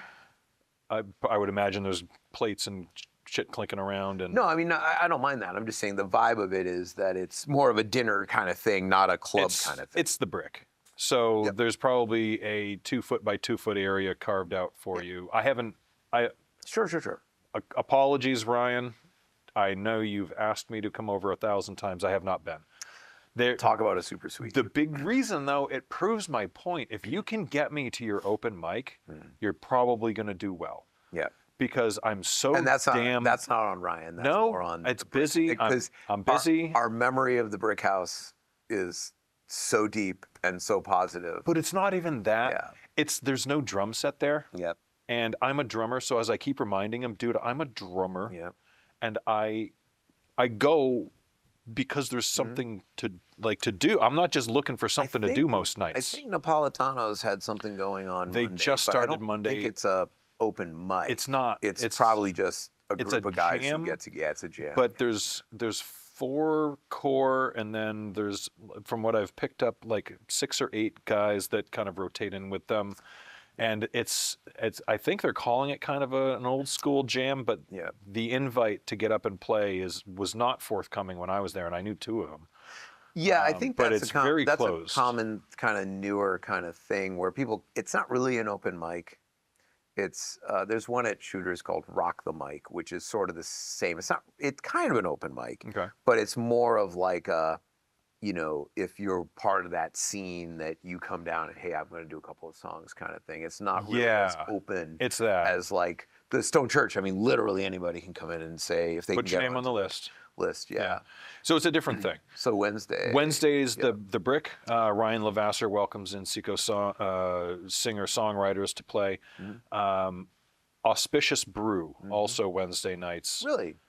That's, to me, the closest to hitting the formula. The space is perfect for it. The people are perfect for it. They don't have a drum set, but I, for a long while, was bringing mine down. In the early days, there was nobody showing up. I played with Polana, who was hosting. Nobody showed up to that open mic, and it was 3 hours of me and Polana absolutely fucking around, having the most fun. But you got to start it. You got to do it. And eventually, with a drum kit there, people show up. And then I stopped going regularly because we got extremely busy. Sure. And I focused my attention to another trying to emerge open mic at Earth Eagle North, which is Thursday nights. That's in Somersworth. That's in Somersworth. So I started bringing my kit. Ryan and I went down from Cursed. We would play a bunch of songs, and then I sat in with some people, and that turned into like this awesome open mic. Yeah, I have never been to that one, but that seemed to be the one that everybody was talking The about. community that forms around these, when you do it right, everybody finds what they're looking for, which is that support network, those people trying it out. Well, these are all great places. I like that place. I played there a number of times. It's far enough away from where I live that it's just a little farther than I want to go because I have to get out early. Right. I'm going to get home late. So I've just never been to that one, yeah. I'd have the same problem with another Wednesday night open mic, which is Bogies down in Hampton, and that's run by Ben Butterworth. Yeah, Ben. whose episode Yeah. goes live tomorrow morning. But the people are Really? going to be watching this That's in the exciting. future. So Yeah. go back in the library. Ben Butterworth, amazing bass player. He's a super sweetie. I played with him in a Tom Petty You did. tribute band, which I believe he still is He in. is still in. That is That's a fantastic. What's the name of the Being Petty. Being Petty? Yeah. He describes that as the jewel in his music career. That's the crowning achievement, is playing in that band. It's all great musicians. oh my God, they're legends. And just run super well. Yeah. I don't want to give it away or anything because you kind of have to go see it to get it. If you haven't, there's a lot of tribute bands. It's just not like that. They are absolutely passionate about everything about Yeah. it. And the guy who's playing Tom Petty, Bruce, is not Bruce on that moment. He No. is definitely doing his thing. It's They do it right. amazing. They really do it right. There's a difference between a cover band and a tribute band. And There's not a cover band. they define They're for real. a tribute band. Yeah, it's one of the things that made me move on. I had originally said I would help them out during the summer Yeah. because I had had a break because the band that I was planning on recording with that entire summer ended up going off on tour. I don't tour with that band. And so I had this summer, I'm like, oh, fuck, what are we going to do? Yeah. And I said I'd play with them up until, and this is just selfish, but they had a gig at on Hampton Beach on the big stage, the Shell, which goes all the way back to when I was a kid. One of the first big shows I ever played was on the Hampton Beach Shell, which was a lot smaller at the time. I think the band's name was Cain. No, Eclipse. You were in a band called Eclipse. I love it. I am someone who I love early band names. Not mine, but I'm just saying like some of the greatest early band names around here. My favorite one of all from around here, Snappin' Gomez. Snapping Gomez. That is a great early band name in the Seacoast area. I don't even know what it means. I just love It doesn't matter. that it's like Snappin' Gomez, you know. But I mean, come on, some of the bands that are still, sort of on people's, lists. I mean, Say Zuzu is still, there. I have a record deal right now down in Nashville on Strolling Bones, and that was originally Zuzu's Pedals from, I think, is that, from one of the movie, whatever. The movie with Zuzu's Pedals in it, and then they changed it because they couldn't call it Zuzu's Pedals. I mean, there's a lot of early band name.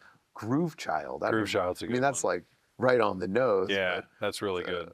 good My shot. first was Turmoil, but I told you that on the Muse You podcast. did. Turmoil is the is. I Talk about didn't right on the quite nose. make it into the zeitgeist. That's like naming your teenage band Angst.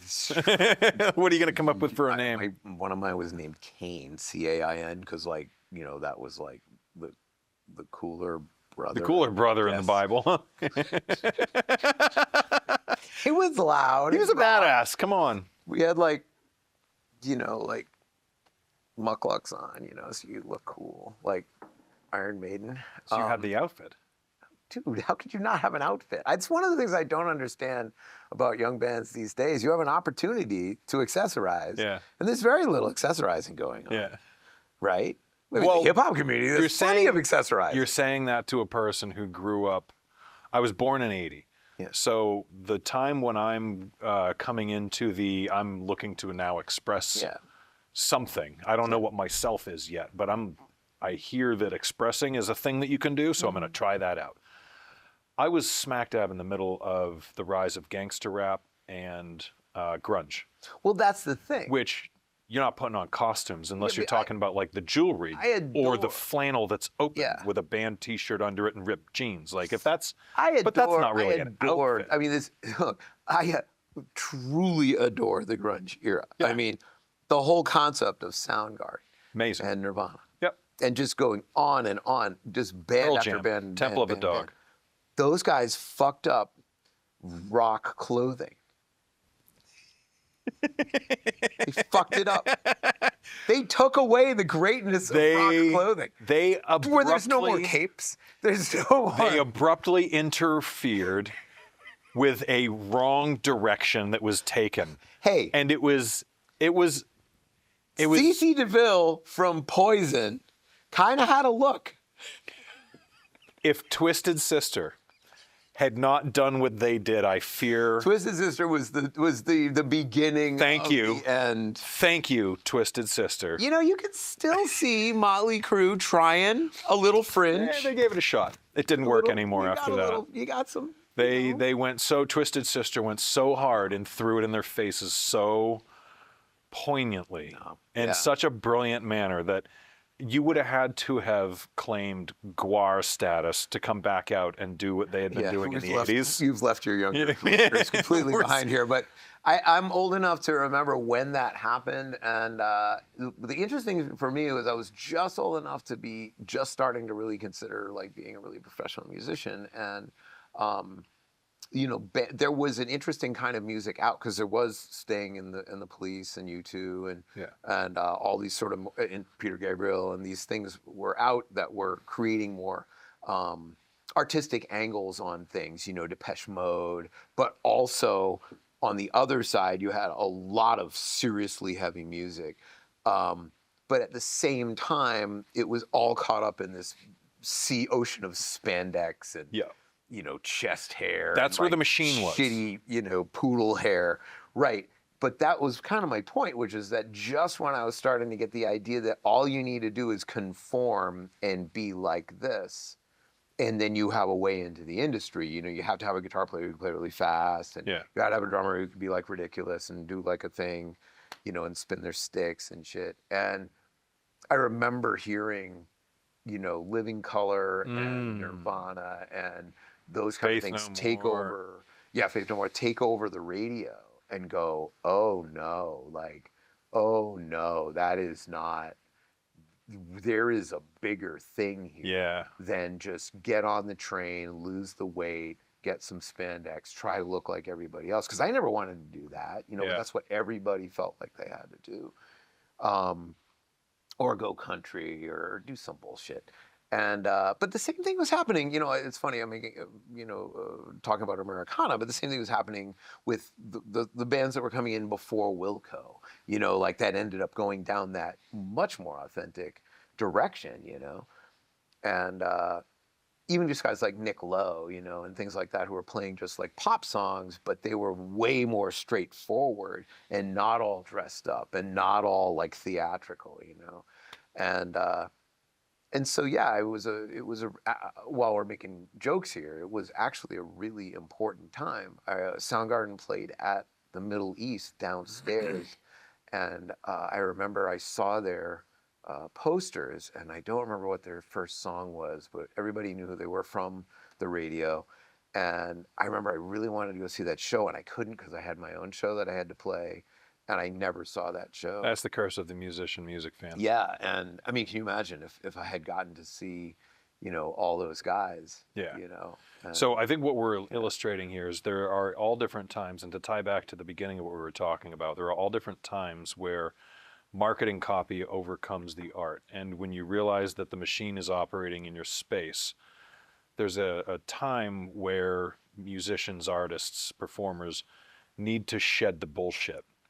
And when they shed the bullshit, new things come about, new things emerge, and it makes space for the authentic art. Well, let me to come challenge back that a little bit. Okay. But at the same time, you know, sort of join you on it. Ask why. Why is it important to shed the bullshit? Yeah, I think I can answer the reason why is because in the end, if there are very few people in the audience of anything that are looking for an inauthentic connection. There are times where you want to see somebody put on a play, but that's a metaphor for something else. Or you want to see a comedian to make a metaphor for something else.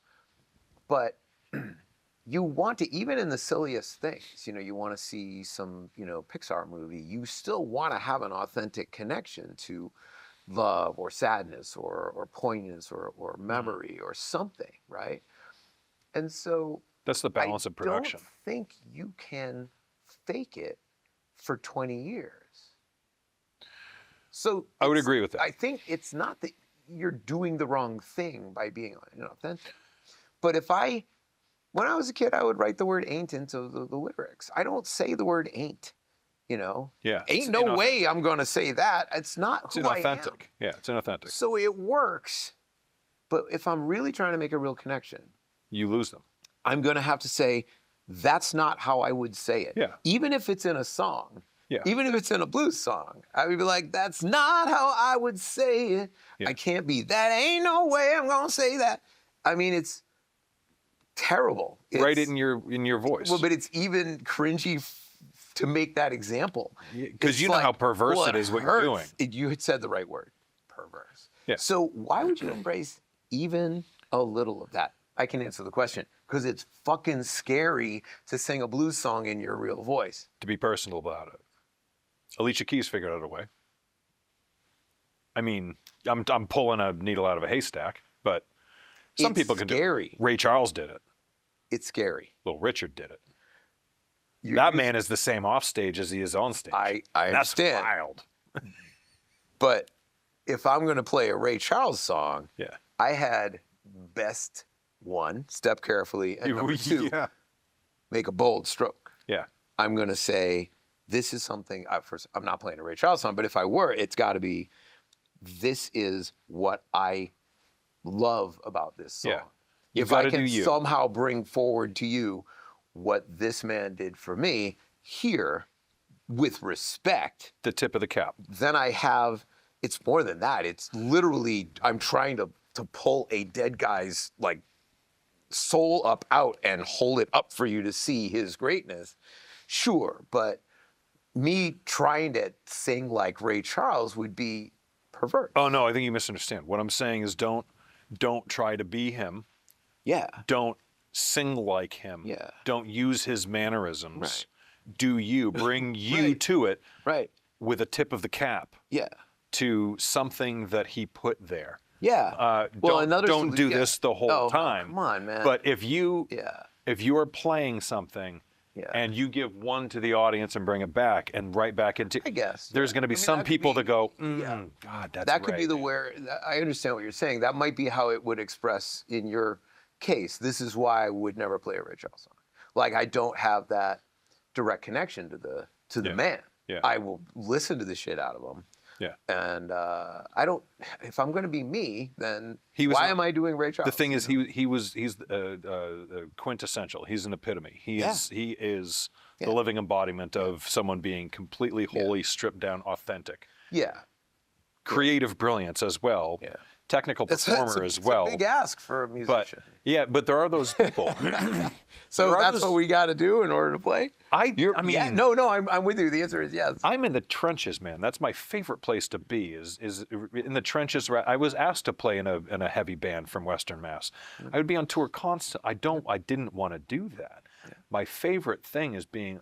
To illustrate that, I'm friends with a guy, brilliant human being. Right out of high school, went on world tour with a blues outfit and played on tour for years. Yep. Incredible guitar player, mandolin player. Name something, he's incredible. I'll give him a shout out. Carlton Page. Do you know the name Carlton Page? I know the name. I don't know this person. Incredible musician, like really incredible. But after years of being away and being on big stages and flying all over the place and being that gunslinger, he comes back and he goes, you know, I really kind of, I wish I had what you had and what you have. And I said, what do you mean? You're the legend, man. You're a killer. And he goes, I don't have no connection to anybody local. And whenever I play with somebody, they always say, you know, well, what's up, Mr. Big Time? Like, they're always like measuring themselves against me. There's no just, and I don't want to speak to, I want to have him on here to tell his I own was going to say version I of think that it's probably story. But nuanced. the idea that you can look at something and go, well, you've got it made because that, it's like, well, that, if you're not the one who's the artist doing that thing and it's not your show, when you're done, what is it to you? That's another conversation. It's a big conversation. Yeah, since I was a little guy, I never really thought I want to be the guy up front. No. That's not my thing. I don't like right now. If it was the weekend, I don't want to throw a party. And I have a lot of friends that would definitely want to throw a party. If you don't want to throw a party, what the fuck are you doing? Like asking 1,000 people to show up to your party. Like you Give them a should reason. Right. So there's certainly a way to play it in front of 1,000 people that's not a party. Yeah. I mean, we've named a number of examples, you know, Yeah. Bill Frisell and Mark Ribot and these people that I really love. But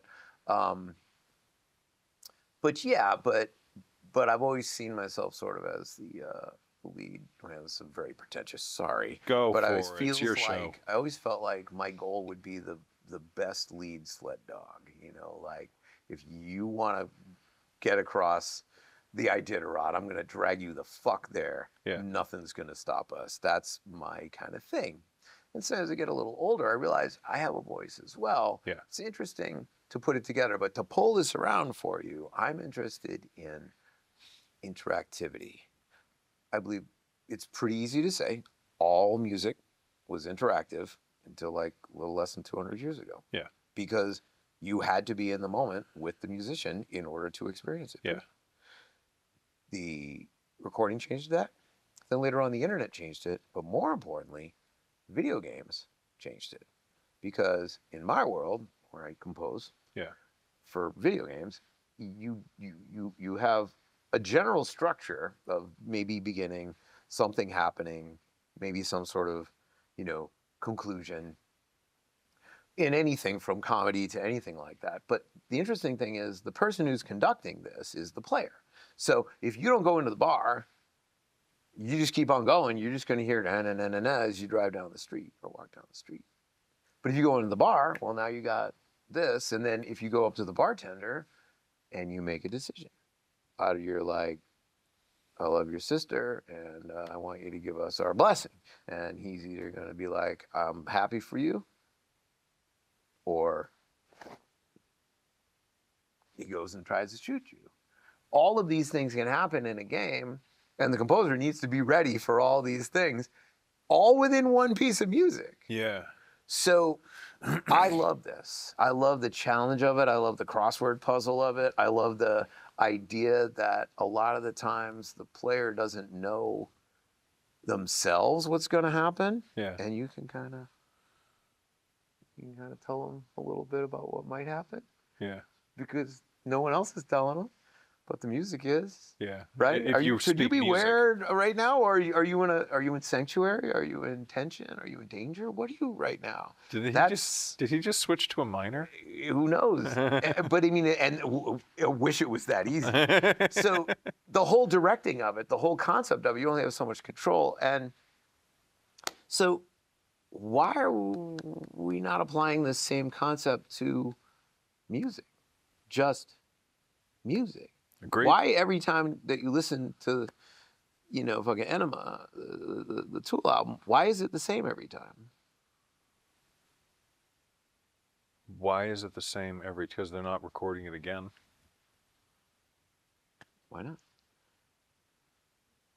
Are you asking in terms of in a band's life cycle, why don't they record their albums more than once? No, I'm saying when they record it, why don't they record it a couple of different ways? Oh, why are you listening it to the same way? We're actually talking about that right now in Cursed, recording, and then every single time I write to one of the songs that Ryan and Justin have written, I hear like 5 different variations of that song and directions that it could go, and I play for them. It could be a little bit more like this, a little bit more like that, Sure. and they'll pick their favorite. But what we were talking about is why not use that same set of songs and play them a completely different way. Right. And a friend of mine, Jim Callery, is talking about doing a release that's, I think he's doing 5 songs with different musicians, 3 different ways. Right. I love the concept. Similar to the haystacks that, you know, Monet drew. You kind of see the one, but you know that there's 10. That's cool. And I'm with you. Yeah. And that's that concept of a suite or maybe a prism, a way to look through things. I'm saying no, in real time. Yeah. When you're listening to a recording, why can't it change? How would you do that? Well, that's what I'm working on. I like this idea of interactive music, and I'm starting an interactive music label. Interactive music label. Tell me about that. The elevator pitch is, why does the music you listen to always sound the same? What if it didn't? Why would it be different? How could it be? There's a lot of ways, but as a couple of examples, Talk me through it. nighttime, morning. Yeah, Your phone knows what time it is.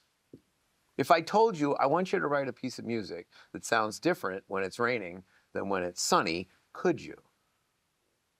it depends on the No, I mean you, the engineer. artist. Yeah. If I said I have this capability of when you hit the button and you listen to your music, it sounds different when it's raining than when it's sunny. That's just one example. I don't know how you would do it. Forget about technologically, that's easy, but because video games have been doing it for 30 years. But could you write it?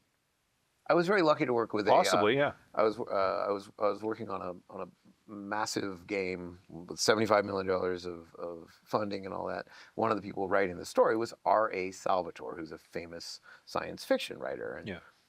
got to know him relatively well. He worked in the office because we were working on the game. No kidding. And I remember looking at it one time, and everybody called him Bob. I say, Bob, if we made like a companion, like on the iPad or whatever, to like this thing, the story's going on, and I go, if I said it wasn't always going to be the same, depending on what the players did in the game, the story would change. I said, could you write that? And he was like, fuck yeah. Yeah. Right? Kind of like Fable. Could be. Depending on how you play the game, the interactions within the game. Yeah, but in this case, depending on how the entire community of World of Warcraft decides to play this, yeah, you're scribing the story, which you can read separately as a book, right? Yeah. But also, could you throw it back at the audience? Could you say, if you don't, then you will never hear this? You know what I mean? In real time. And why is that not the same way with music? I mean, nothing's ever going to happen to a static recording, a linear recording. I'm always going to listen to, Sunny Sunday by Joni Mitchell the same way. I want to hear it be exactly the same way. But if I see Joni Mitchell play it live, I'm going to look not for more, but I'm going to indulge in the difference. Unique. So Can we do that with recordings? I don't know. We'll find out. The answer is yeah. We already do it in video games. The question is, what do you want Let me ask you this to control the difference? Do So- you want to control the difference? Do I? We're working on one right now. I don't want to get too far ahead of myself. We're working on one right now where there's an underlying song. So I'll lean into a little of the technology. It's just basically this backing track, the band, right?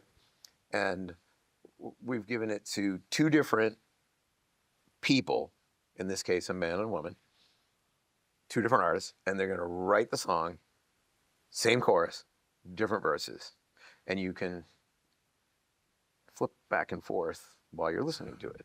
So different. That's one example. So the same song, interpreted by multiple musicians. Yeah, but you can listen to it in real time. You can just flip to the... So they have to be using similar progressions, similar chord structures. No, the backing track's the same. They're just singing. Oh, so the singing is different, but the rest of it is the same. Yeah, they're writing their own melody and Writing comes their own together melody. come together on the chorus. Comes together on the chorus. I'm trying to figure out. You don't ever hear them both at the same time. It's either one or the other. But if you're switching back and forth, are they singing the same song, same note for note? No, just the chorus. Just the chorus. Yeah. I've got to hear it. I know, don't you? Let me lay it out for you. Do you want to leave it just on the guy?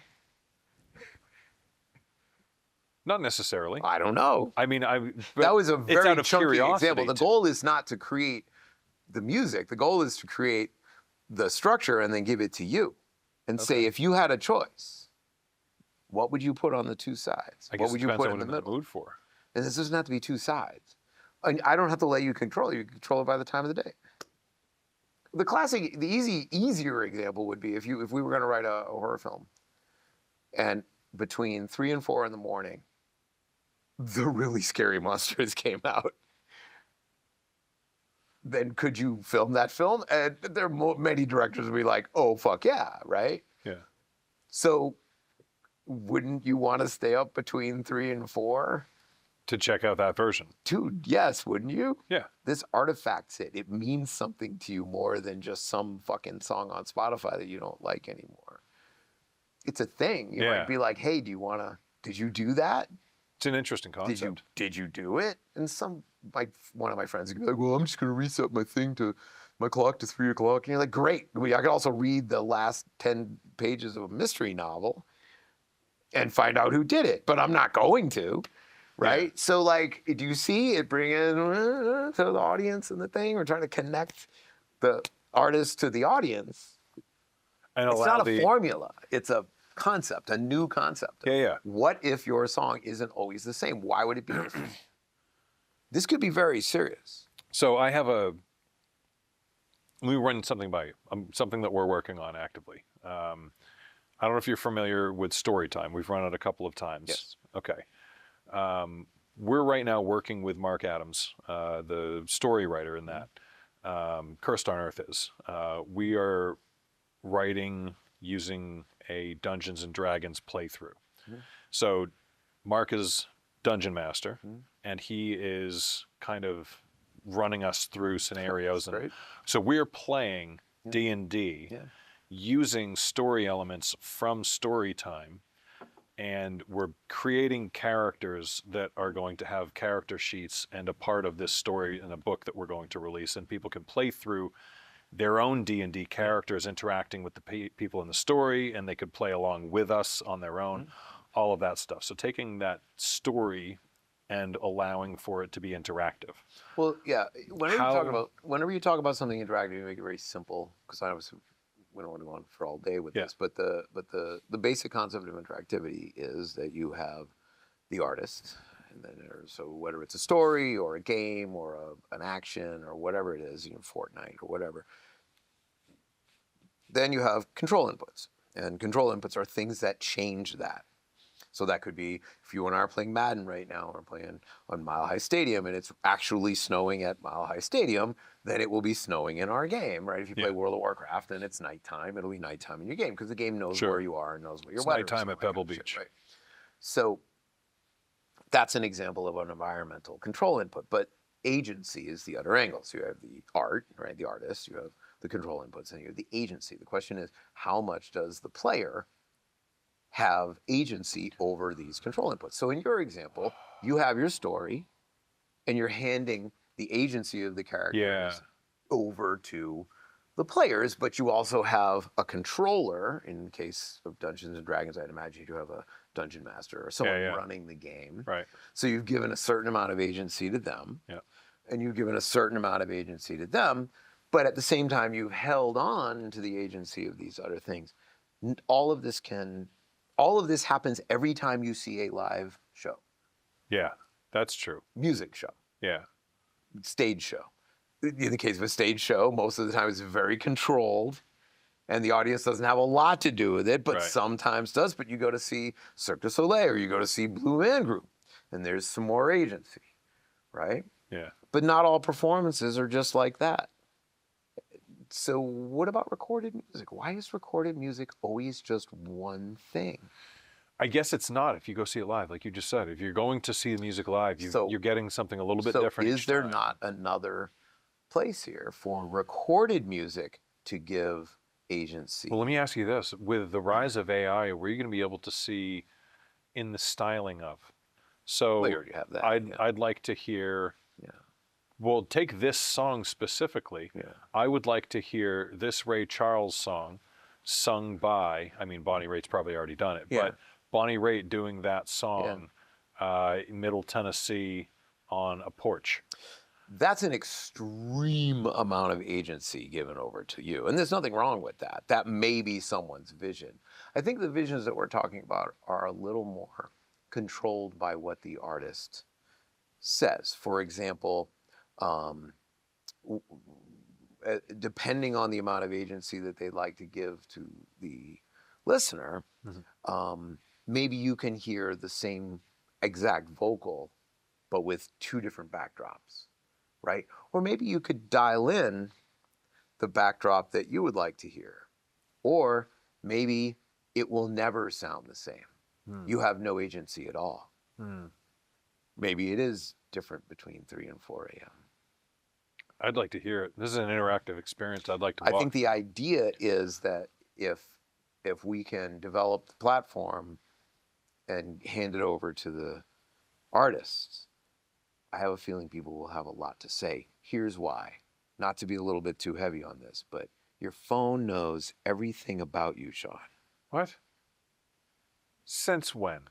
What I mean is, I know you're making a joke, but your phone knows the last time you fucked. Dude. The phone knows what your religion is. Your phone knows I all of your family. Listen, man. They know whether you're fighting with people. I Dude, was- musicians who are in the games industry know that the games know too, because whenever you just say yes, you're just telling your phone that you can tell these people whatever you want. They're just obviously ethically they can't do it, and also get them in a lot of trouble. But people who make games could know a lot about you, and so following on with that, anything that you're playing off of your phone can play off anything in your phone. Right. It's not we need to do this. It's if you were a musician, could you use that? What would you use? What are you asking this little company to make? Is it something that says on September or whatever, July 10th, if you are not under 150 pounds, you will never be able to hear these songs again, is an example of an application that you could make. It'd be a weird application to make. But this happens all the time right now. No, it happens all the time. For example, if you watch a movie in America, you see everybody speaking English. Yeah. But if you go to Spain, they're not going to be speaking English. They're going to be speaking Spanish. Yeah. This happens all the time. Why is that normal? Shouldn't they be speaking English? I mean, the actors spoke English. I'm the voice of a number of video game characters. You should hear the other translations of my voice doing video game characters in other countries, because it's not me. I don't speak any other languages. Yeah. Right? It's like, this is very normal. But well, just according to what country, of course, you're going to hear the language you are. Well, okay, great. Well, how about according to how old you are? That's how you hear the song, or where you came from, or whether you live in Florida, or is it locational? Is it time-based? Is it experience-based? Is it a requirement? It could be fun. So as you hit these requirements in your daily life, different things open up. I don't know. It's not my job to make the art part. It's my job to make the label. So that's a choose your own adventure art. I'm really looking at it from the artist's point of view. I have a feeling that R.A. Salvatore would do better than just choose your own adventure. I'd hope.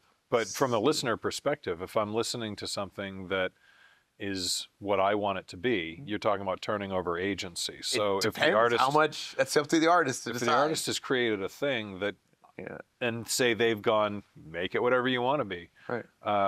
Want it to be. So I make a song and it sounds exactly like a song that David Bowie would have written, but I wrote it and it sounds like me. Right.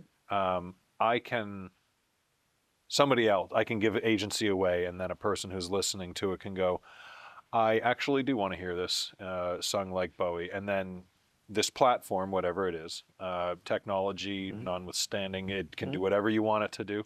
It takes that song and it redoes it in the styling of Bowie. It could be. I mean, and then I listen to that and I go, man, that's exactly what I was looking for. Yeah. Well, you're coming up with an artist's example. Yeah. And so at that point, that's where the difference between the label. The artist says, this is what I'd like to do. The label's going to say, we can or we can't do this using the technology. If we can or we can't.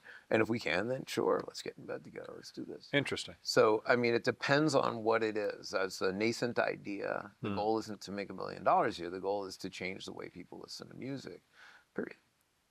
Because right now, going to Spotify is sad. It's horrible, yeah. It's not bad. I can still listen to Tool, but it feels distant. It doesn't feel close. It's very menu based. It's that, yeah. It's It feels as if I'm selecting which food I would like the replicator to make me, and then I enjoy it. Yeah. You're like, come on, man. Like, where's the connection? Yeah. So I know that the artist has something to say here. Yeah. I just don't know what it is. I know what I would say, but that's in the works. So obviously I have to from go the out there. standpoint of a person who's actively engaged in recording new material right now, and from specifically the vantage point of a person who hears new songs sung and played on guitar, acoustic guitar first, how I'm going to paint the rhythmic side of that, how I'm going to establish a set and setting for them to dance on. My approach is to hear it in no fewer than 3 ways, but as many as 5 ways. And if I start getting a little bit too wild, I try and ignore 6, 7, and 8 because they're redundant. They sound it's a takeoff of 3, so refine 3. I'll try and get 3 to 5 different good ways of playing that and play it for them. Would your idea with this be to say, let's have all 5 of those recorded and then allow others to put that music together how they want to hear it and then listen to it that way? That's your idea. What would be another way? That's a pretty endless conversation. Okay. If you'd like to, we could have a conversation sort of directed directly toward this, separately from this. Would love to. It's interesting, and I can't fully wrap my head around it. And if Yeah. there's an idea that I can't fully wrap my head around, I'm not ending until I can wrap my head around it. I want to hear it from all different But points of I view. mean, you did answer the question, which Okay. is that it's not on me to come up with the. I mean, I have my own ideas, but it's yours, and your idea is that. So, good. I would like to. Do you see it? It's definitely doable. I mean, maybe you could. Depends. Let's say I don't like using Click, but let's say you use Click, right? So Sure. you clicked it out, right? Yeah. So maybe you can slot through. Look, I like that one. Great. You can just say, whenever I hear this song, let's play it that way. Great. That's a very, very, very rudimentary thing. I'd like to see something that happens in real time. Like, you can literally move it depending on according to what you want to hear. I think children are very good at this. I think if you give a little kid an iPad, they're going to go, I like that, I like this. It's very simple. They use it the way they want. It doesn't have to be so defined. Like, it could be, you could just be, here's your phone and here's your finger. And when you move it around, it just makes it sound different. I mean, but when you let go, the little thing just moves away. Like, it can be whatever you want. It depends. It doesn't have to be that way. It's your idea, not mine. What is that? There's a piece of gear that a guy that I knew years back created. He's a DJ, recording artist. There are a lot of examples of. He made this thing that depending on, he had it hooked into his rig, and when he touched it, depending on where he touched it, it changed the signals and it changed the sounds of it all. And he was mixing using 10 fingers, like moving them around in different parts of the. That is 100% real. Again, these are your ideas. No, this was his idea. No, I know, but I'm saying you're coming up with these things. I think this will be interesting as we go forward. The idea is to create a direct connection between the artist. It's really about the listener. And so if the artist makes this, for example, very easy, quick example, Cursed on Earth comes up with a new song. Yeah. Great, put it on Spotify. Yeah. Good. Go to the App Store and you can buy, for 99 cents, you can buy a digital deluxe single of the same song. But you can mess with it. Well, you could, or maybe you could say we have all these different versions of this. And depending on where you put this, you can turn the vocal off, you can turn it on, you can hear someone else singing, you can kind of put it to where you want. You could either save it that way or it'll never be the same. You can play with it and as it goes. You can go instrumental, you can do whatever. I don't know. Maybe you decide you want it to play faster or slower. It's your deal, not mine. I'm making the record. Yeah. I'm making the vinyls. You guys are putting the music on. That's interesting. Either way. Yeah, I think the more you think about it, the weirder it gets. I like that. I know, right? I like that.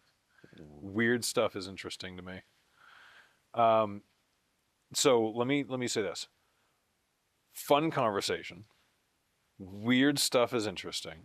I want to talk more both off air and on. If you come back, I want to know, like, give it some time. I want to know where that is and if we've done something with it. Right now, it's it's obviously early in development. Sure. We've done a couple of quick prototypes for just that simple switching back and forth over one basic thing like that, and just sort of app form. It happens on your phone, Yeah. that kind of thing. Sort of the business plan's over here, but the development needs to come first. There's no reason to put a lot of work into a business of something that we haven't really Yeah, developed in the totally. first place. The goal is not to be commercial, but really to create a new sort of way of looking at art. Yeah. You know, there's a lot of precedence to this, and we're past sort of the initial research of precedents, like examples like that. There's this thing called Atmosphere that has the orb, and there's all these different ways of looking at it. But rather than getting that deep into it, I think the goal here is to put a little more work into it and come up with some examples. This is a lot easier to understand with the actual examples. Totally. It's a little early for that. Right now, I'm still in the process of working with a couple of other projects right now, and that has kind of held up this sort of big Further big development. thing for Well, I want to know, first off, if you want to use me, Cursed on Earth, any of that, and what we do, Yeah. I would love to talk the I other think guys it'd be into easier it. than you And I don't think it would be that's tough. sort of like saying, but it's the other way around. It's sort of like saying, hey, I have this thing. What would you do? And then you could just do it. It's not. You can just have the thing and do it. It's not a. It's not a proprietary thing. It's Well, but I'm going to need you to show me what it is that I'm supposed to be doing, because I don't know what the hell's happening right now. I know. So show me using them, You need because I don't. I'm a drummer. Some like 10-year-olds and 12-year-olds that really like music. Tell them Be to like, mess with I this. got an idea. So if you were to tell people how to get a hold of what it is that you're putting out, is there anything that you want to promote? I know you have your hands in a lot of different places, and you don't really need a lot of publicity Well, because thank you're a you. man about town, That's and everybody not it. knows you're That's- amazing. No. And they're like, how can I get this guy to just make me awesome? My usual role here is in that lead sled dog or sled dog, not Yeah. necessarily lead sled dog. So as far as video games and all that kind of stuff, most of the collaborations that I've done are available on the YouTube channel, The Sky and the Stars. The Sky and the Stars Yeah, is how to that's find you on the YouTube. name of the new label. It's very nascent, very new, but I have a lot of connections there. My video game company is called Fastest Man in the World Media. That's fastestmanoftheworld.com. Yeah. That's just video games. Okay. The Sky and the Stars, sort of like the whole media concept, and that's where this interactive Okay. concept will land. I am Watt 9000, WATT 9000 on all social media, and also if you go on YouTube to Watt 9000, you can see the connection to all these things. And I've been very lucky over a period of time to work with a number of really cool people.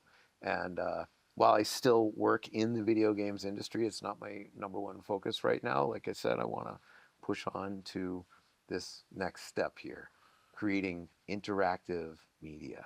But the most recent, most people, just to toot the company a little bit, I was the original composer on League of Legends, worked on Bioshock Infinite. That's Gary Scheinman's score, but I did 45 minutes of auxiliary music for that, including many of the DLC scenes and all that kind of stuff. 42 published video games. I've recorded with some really cool people on Another Time. Do you know who Alex Chilton is? I've heard the name. Okay, yeah, so that's going back a little bit, but there's no replacements without Alex Chilton. There's no like sort of the nascent. His band was called Big Star. Before that, he actually was in this band called the Box Tops and sang, forever ago. So older. Yeah, person. the Box Tops. I have a great couple of stories about playing keyboard for Alex Chilton for a little while there, and I've been lucky to play on this band called The Pretty Recklesses.